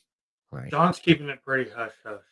Yeah, he's kept it down, and that's also probably part of a deal for an NDA. When you're doing a deal this size, it's important to have privacy and everything else. I don't know what it was sold for. I don't care what it was sold for. Whatever it was sold for, I hope John made a really good amount of money for him to buy a nice, big-ass, beautiful house for his family and live very well, because I think he's made a big difference to us all. I really do. Whatever it was sold for probably wasn't enough. You're probably right there too, but you've also got other people in the market space now, right? Like you've got other vending spaces that are MorphMarket competing that are coming up that are trying to make it bigger, better. And I do think. Are you talking about Fauna? No. It was not Fauna, not King Snake. But I mean, I know like the Europeans tried it with like the World of Ball guy or whatever. He had something, and then hands down, MorphMarket did this. It's MorphMarket for the win. John Layman should be, if there was a such thing as like we get acknowledged like a reptile enterprising individual of the year, of the decade, of the century, of the whatever, right? I mean, I think a lot of people would give it to Brian right now, and that might actually be fair with the recent work that he's done to influence newbies and reach out. I mean, fucker, 4 million views or whatever, 4 million subscribers is not. I mean, he's got the voice, Don't get me started on Brian. Yeah, I mean, well, we don't need to. We're not going to get into anything regarding it, but I mean, other than the fact that just like the fact that it now has gotten to a point where I would honestly vote for John Layman as a reptile, like some sort of a high award. You know what I mean? Like if I had an Oscar for reptile people, I would definitely give him one. Like I would give him one. I would just drag his ass up on a fucking stage and I would tell him that you deserve everything. Cause like, you don't understand how much money I had wrapped up in this industry when he started that site, when everything was falling apart, Josh. I mean, you were starting, right? Like you saw it just falling apart around you. Like it's just like every Facebook forum, a different price, every auction, a cheaper price. Like you literally had motherfuckers buying auction animals and then auctioning them off on their own pages. And it's mayhem, I saw prices go from like $1,000 to $100. Hundreds. Yeah, to hundreds. And that was all based on the fact if we would have had MorphMarket in fucking 6 figures at least, you're fucking crazy. If he didn't get more than $1 million for that, you're out of your mind. Like there's obviously if there's not a profit share in there, that there had to be based on a current valuation, it'd be over $1 million. It'd be like $1.2 million, but whatever. It is what it is. It's a lot of money. It's a lot of money. I mean, I paid top dollar for all my beginning stuff. Yeah, I know. And then the market fell off, like market fell off on Codom stuff, on Inkdom stuff. I mean, I got a pastel het clown from Dale Christensen. You ever heard that name? Yeah. I mean, I got my pastel from him. I got my bumblebee from him. I paid like $1,000 for each of those. I paid $25,000 for my first bumblebee. I'm sorry. No, don't be. I made fucking millions off that thing. Don't be sorry about any money I ever spent. Well, I ain't shit. We spent $15,000 on the first spider. I mean, it fucking made $16,000 off of 2 babies the next year. I mean, it was nothing to make money off that shit. It was stupid easy. I wish we could do that again. New morphs. We need new morphs, big morphs, like color changing things, purple ones. This was probably Swirly 2014. ones. 2014 when I bought my Bumblebee and Mm. pastel. So like MorphMarket, one thing I noticed is already the front page changed, right? Like these logos changed, these avatars changed, you know. It's definitely close to the vest. But the way forward is something that, you know, this is their press release and, you know, Darian's vision. And here's my thoughts, okay? My official thoughts on this is fabulous stuff because Darian being in outside of ball pythons, he's not in the Ball Street Journal, into the Ball Street Journal. Like he might very well maintain the ability for this site to be one of the, if not the source for categorizing, listing ball pythons. But I think he's going to make it much better for those of us who also want to work other species, not just balls. Making the site into a much wider, broader platform for retailers also by instilling a wholesale section on the site that is actually not going to be. This is one of the things I love the most. If you can see me highlighting this wholesale market, even though I don't qualify as this currently because I'm not a brick and mortar store, he is going to be making a whole section on MorphMarket where we, the breeder, can list to brick and mortar stores at wholesale prices. And that's basically it. You know, it's like you cannot get the prices. You cannot buy wholesale by just saying the word wholesale. You have to be a brick and mortar business. If you do not have a storefront, you will not be able to buy or even access the wholesale section, from what I understand. And honestly, as a retired retailer currently, or as what I would call a retail reservist, I do one show a month, one weekend a month. I'm a retail reservist. I do it for the love. And that's it, right? It's I think it's got a good step forward. Payment processing and escrow services and things like that could be helpful, especially to those of you that are younger that haven't been able to develop a big name for yourself. You might find yourself selling a snake before Canova with an escrow system in place where people could trust you more, right? Where that makes sense, Josh. I don't know what you feel about an escrow service. I think an escrow service could be good. Yeah, it could You be know, good. I mean, it could be bad if it's run badly, right? But I mean, AliExpress is an escrow service. Fucking Alibaba, we do business with China all the time through escrow services. You do your homeowner's insurance, your property tax, sometimes, often through escrow services. You know, big transportation, big jobs are done through escrow services. Transit, shipping of items, of expensive items, industrial things, right? So I don't think it's bad. If those of you that don't understand what that is where like basically I would sell a snake on MorphMarket, and if Josh here bought it from me, Josh would pay MorphMarket, and MorphMarket would not pay me until Josh was delivered his product. That was basically what he paid for. And you know, I have never had issues with my MorphMarket stuff. I mean, I've had a couple of issues with clients, but nothing terribly bad. So, you know, I don't know. I think it could be good. Like so I think you guys should go check out this page, the way forward page on MorphMarket, and read it and watch the little video and all that. And feel that this is for a much wider scope of things than, you know, just ball pythons. And also put in perspective, guys, like you thought ball pythons were all the shit. You thought if somebody would have bought MorphMarket, it would have been Bob Vu, or it would have been fucking Ozzy or Brock or somebody like that. But honestly, no. The money that is in the bugs on that man's side of this business is tremendous. Like Darian is fucking huge. Like could you imagine if a business did over $1 million a month in sales? Not MorphMarket. I mean, just your bug business or whatever. And like from what I understand, it's well beyond that. So I don't really know. and more power to them, bro. I mean, like, I remember when these guys came on the scene, you know, with dubia roaches. So, you know, they're no bullshit. they're not to be fucked with. You know, one of these guys had herps.com for sale and wanted to like scalp fucking Sean and Lori for it, for the reptile show, for herps show, you know, because they're herpshow.net. And the guy had herps.com, and I think he wanted $10,000 or $15,000 for it or some shit. And Sean offered him like a couple grand or something for it, and he turned him down.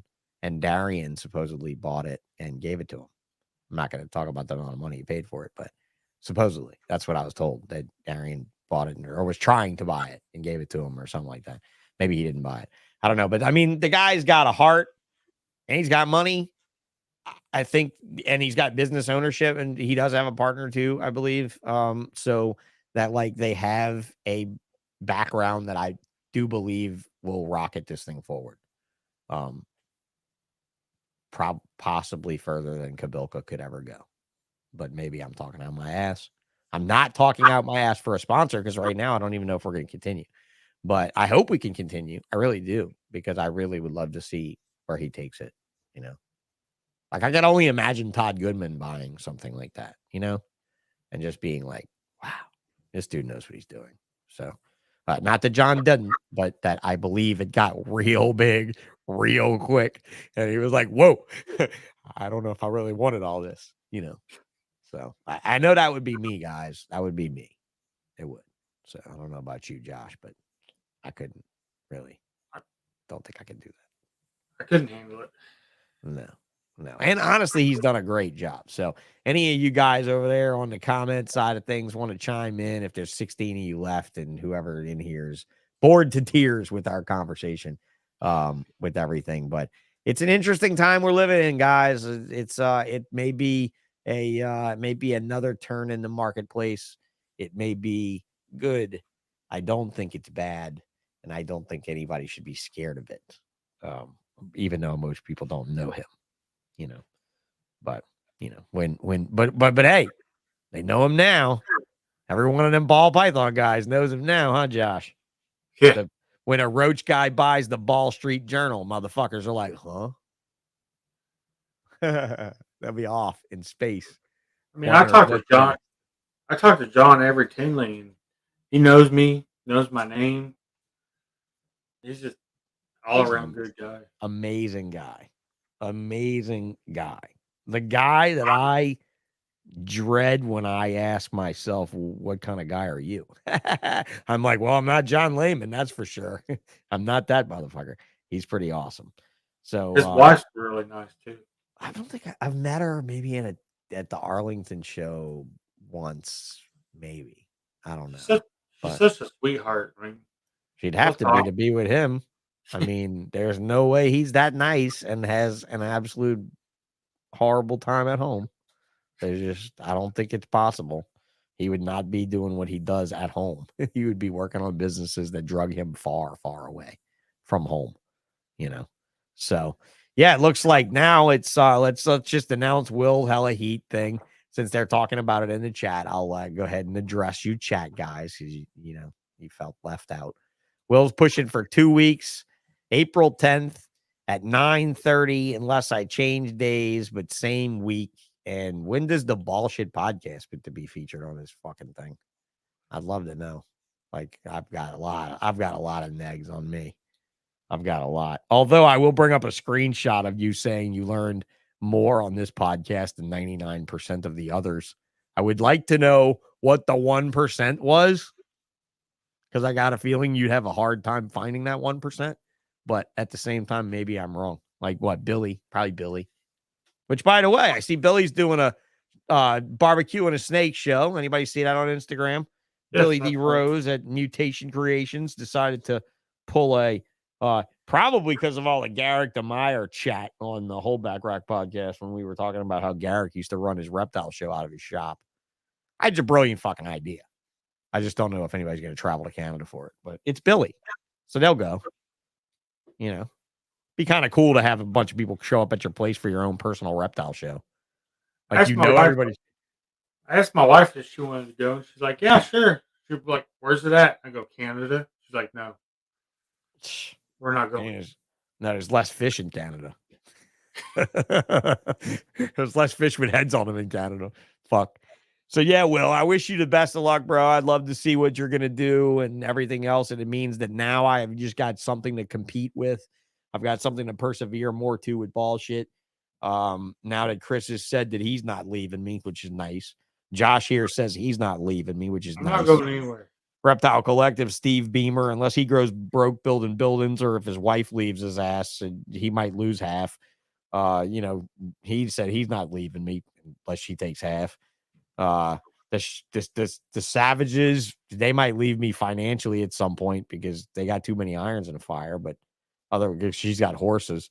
That's why she's gonna be like, I gotta cancel my membership because I gotta buy horse food, probably some stupid shit.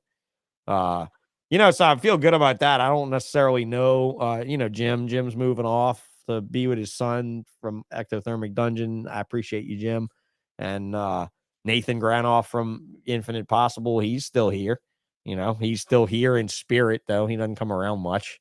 He's like my uncle. He just comes in and drops off a check and a card and gives you a hug, and he's part of the family, right? I don't really know. I think that just going forth with fixing up the background and continuing to talk history. And should I actually talk species, Josh? What do you think? I learned the most from your mentors episode. Really? I listen to that probably once a week. Wow. That's scary. Because, that's scary. You learned how to do it right the wrong way. And now I've taught myself that I was absolutely right doing it the right way before I stopped, and now I'm doing it the wrong way. I feel good. I'm headed back the right direction and better now.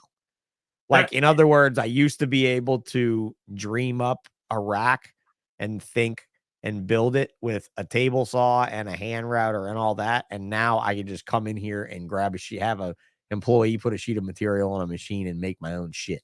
So literally in a day, I can make a room full of cages. That's spoilage right there. And I feel wonderfully spoiled by my career right now. But I got to tell you, dude, the fish store thing really fucked me up. That in the Ben Rennick episode. Yes, thank you. I appreciate that. I listen to that. I appreciate that. 3 times a month. I appreciate that. That's great to have. That's a great thing to have. You see this? Saw that picture that came up on Facebook that Dave Levinson posted of him.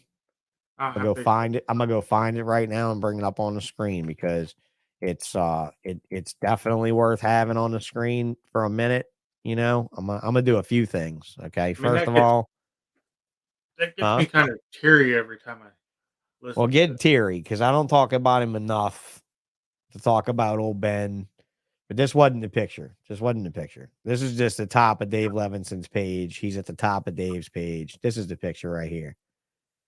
Bolin's Python being a hot topic. I just wanted to show a picture of the last time I got to hang out with Ben at Nerd Reptiles.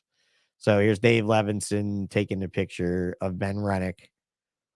And you can tell it was much of a later picture when Ben was comfortable. Look, he'd started to gain some weight. He wasn't as skinny as we used to be when we were younger. I was joking with him about it too. I was like, bro, I got in a wheelchair to get fat. You can't get fat on me. He had some weight on him and stuff. He looked great, what a good friend. But in this picture, I posted on this thread, this picture makes me hear him laugh because he had a unique laugh. We all have a unique laugh, right? I'm going to cry. I got to drink a drink so I don't cry. We all have a unique laugh, but I'm not going to lie. This dude right here, when I saw this picture, I heard that fucking laugh, Josh, I fucking fell apart. I was like, oh my God. It's like all over again. But yeah, dude, it's so fucking go listen to that shit. It's absolutely a priceless episode. I don't have any other episodes with any other perished folks, do I? I think he's the only one that's not with us anymore that I did episodes with. That motherfucker and I did Tinley together our first few years. Was there when he, went through a lot of different things. And God, what a loss. What a fucking loss. All right.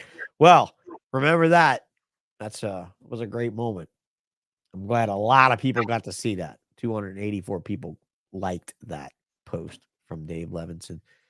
And Dave's a good guy, too. Dave's not a bad guy at all. Dave just had a lot landed in his lap in a short period of time and did a very good job with it as best he could, considering, you know. So, all right, bro. We need to round this out. I got to get to bed. Yeah, you go to bed, and I got to get back to work. I'm going to work probably a few more hours. If I can go work on more plastics. Yep. All right, dude. Well, thanks a lot for doing this with me. You've got your sponsor spotlight. We did 2 full hours. Of course, most of it was me. I'm sorry, but no, I kind of knew how it would be. Right? Everybody else did too. I was pretty participant in it. I think you did great. And, you know, hopefully you did more talking here than you did on Chris's show. I only had 15 minutes. Yeah, that's true.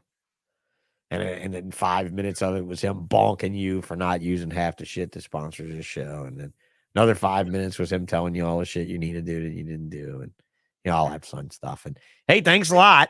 I got my attaboy for the night. Thank you. I got my pat on the back. I appreciate it very much. It keeps me going. No, whatever, bro. Like, I appreciate the fact that you guys come when we turn this thing on live. I recently have really had to question this whole thing, and you know why.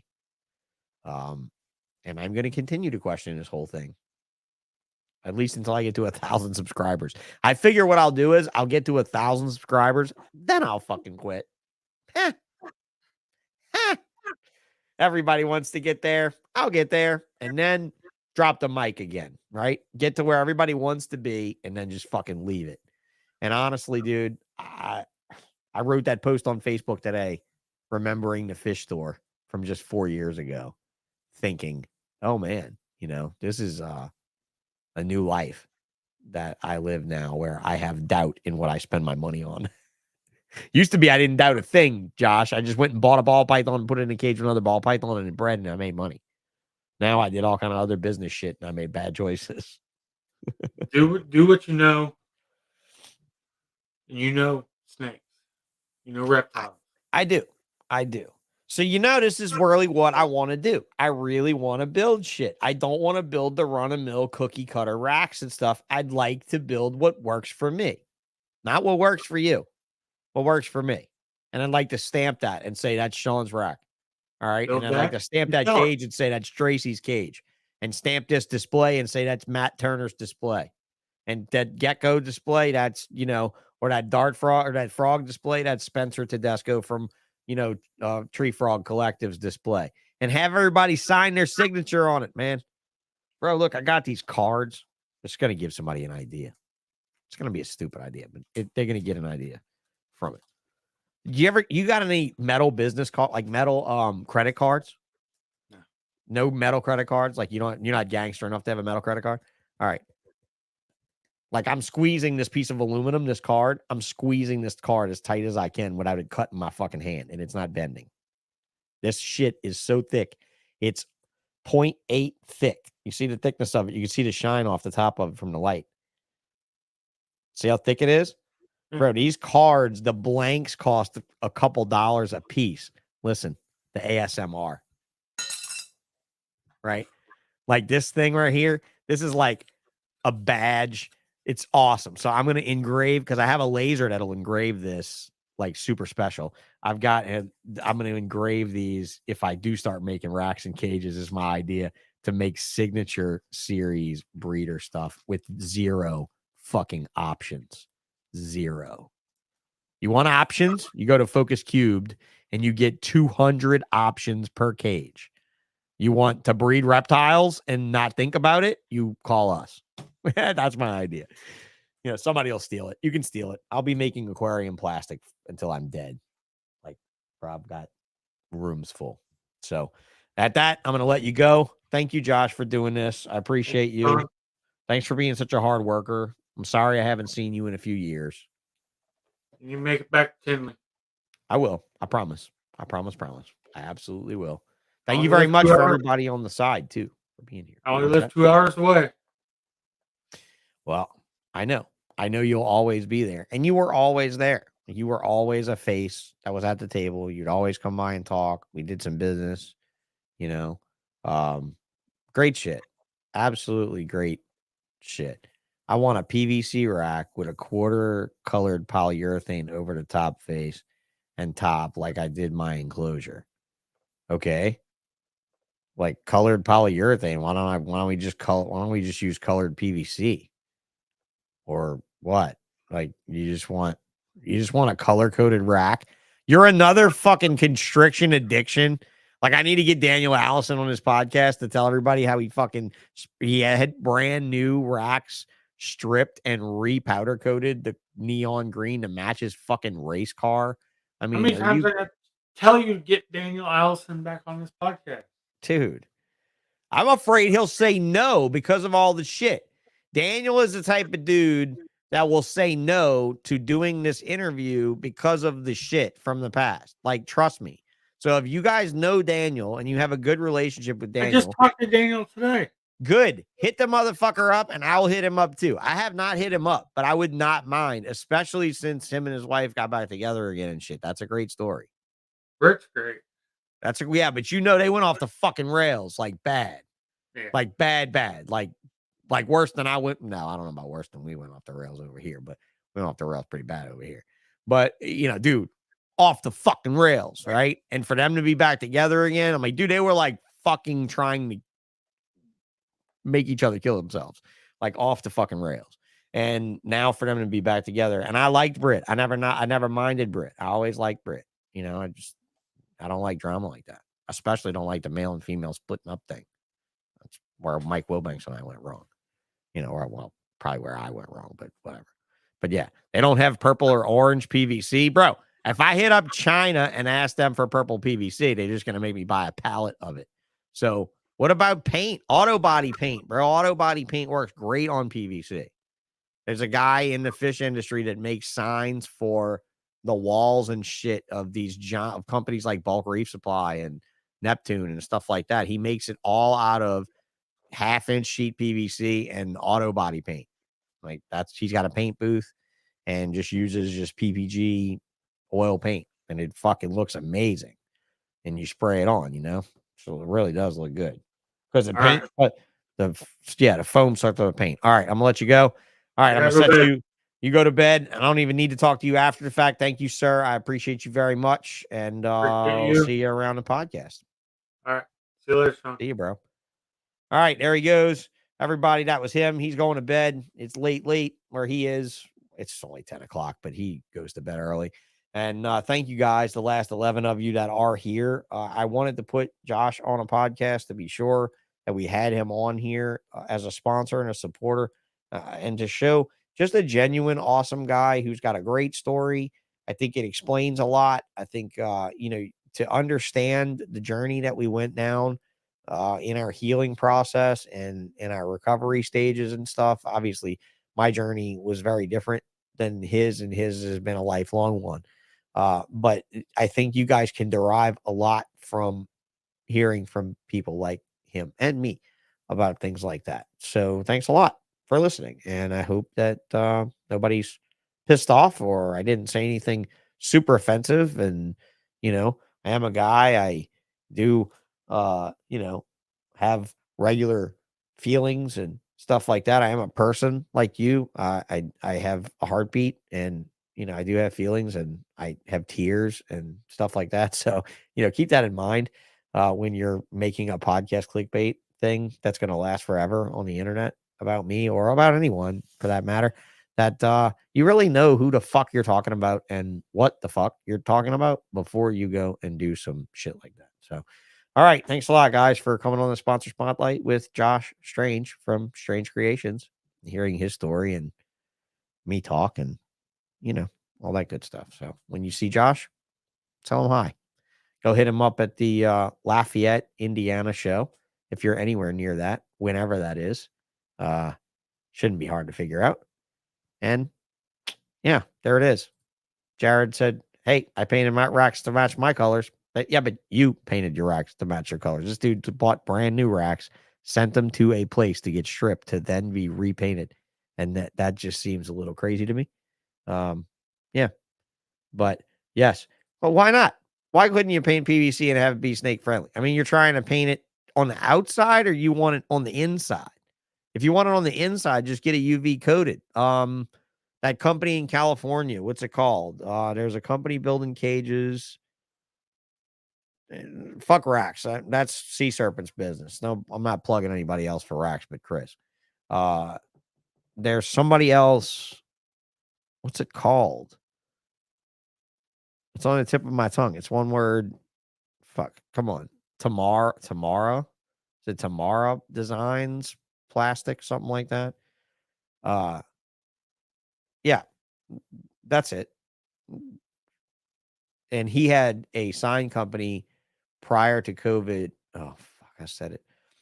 He had another reason why I might not be getting a lot of subscribers is because we say the word, but that might be a rumor that YouTube shadow bans for saying the word COVID.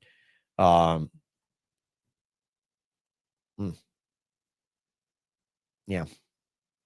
Seriously, I promise you, there's a company in California that's making cages, and he had a sign company. He had UV printers, and they actually print on the inside of the cages like scenes, designs, and stuff. They could print the outside of that shit in any color. So all you need to do is why wouldn't you just buy vinyl and just wrap it in vinyl? That'd be the cheapest thing. Just go online and buy performance vinyl in whatever color you want and just wrap it in vinyl. Especially the PVC that I have, the gloss PVC. It doesn't have the texture on it. It's not the Comatex Sintra plastic that's made in America. It's the Chinese stuff that's slick. It doesn't have texture. That shit, bro, takes vinyl like a dream, man. Like I would absolutely vinyl the outside of a cage before I do anything else. But if you wanted any sort of graphic on it, then I'd UV print. Trust me, you'll find somebody in your area that'll UV print for you. Promise. That's a promise. You will absolutely find somebody that will UV print for you because those machines, oh God. If it can print big, dude, my boy's got a printer, a UV printer that's like, it prints like phone cases and shit. It was 30 grand. So I would imagine that one of those big industrial bitches is probably like 100, 150, 200, quarter mil. Stupid shit.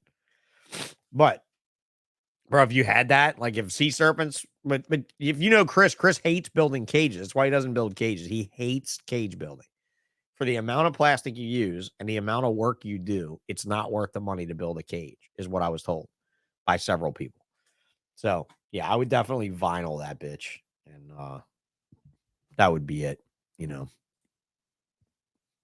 They have one side smooth and one side wood pattern looking. Yeah, well, that's it, man. Just get to it. There's all kind of really cool looking products out there too in the polyethylene department in the HDPE category. So you can find, but they're expensive. Like, God, there's this stuff called, oh God, I just only tip my tongue again. The company that makes all the HDPE for like playground equipment, like all the green, like, you know, public playground signs and stuff you see, the safety signs and all that type of shit. Those people, that shit is cool. You can get it in wood grain that looks like it's stained like by a master woodworker. And 4x8 HDPE, $255. That's fucking cheap as shit. What? It's got wood on one side. That's the one that's got the wood like that. That's cheap as fuck. That must be just like regular old Starboard. That's not actually with the wood grain on it. If it is, where the hell do you live? You know, but anyway. Yeah, that's it. It's just like this stuff is called Timberwood, something like that. And it's an HDPE product, and it has the coolest colors. My samples are in the other room, or I go grab them. They've got like a white wood, barn wood, and a teak. The teak looks dope. But the Chinese have a lot of fake wood plastics that look awesome as hell. You know, like go to Alibaba and just geek out on shit we can't get without buying containers of it. All right, guys. Well, I'm gonna head out. Thanks a lot. We did make a 2-hour show of it after all. I think that's wonderful. And you guys have a good evening. And I have a show this Friday. And Steve Beamer from Reptile Collective is coming in town. So maybe, just maybe, I might do a podcast from the show or something. I'm really not sure what to do about that. I'm not really prepared for that. But let's see.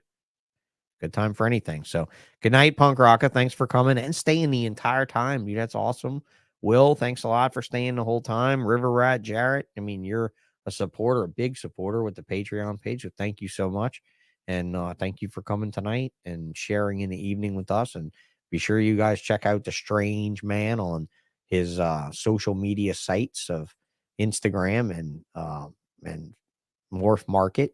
And if you see him at a show, by all means, give him a big fat hug and tell him you saw him on the Bullshit podcast and tell him thank you for supporting the Bullshit podcast. So before you guys leave, hit the like button, just turn your chat off and hit like and turn the chat back on again and say bye. And we're out. Good night. I'll see you next time.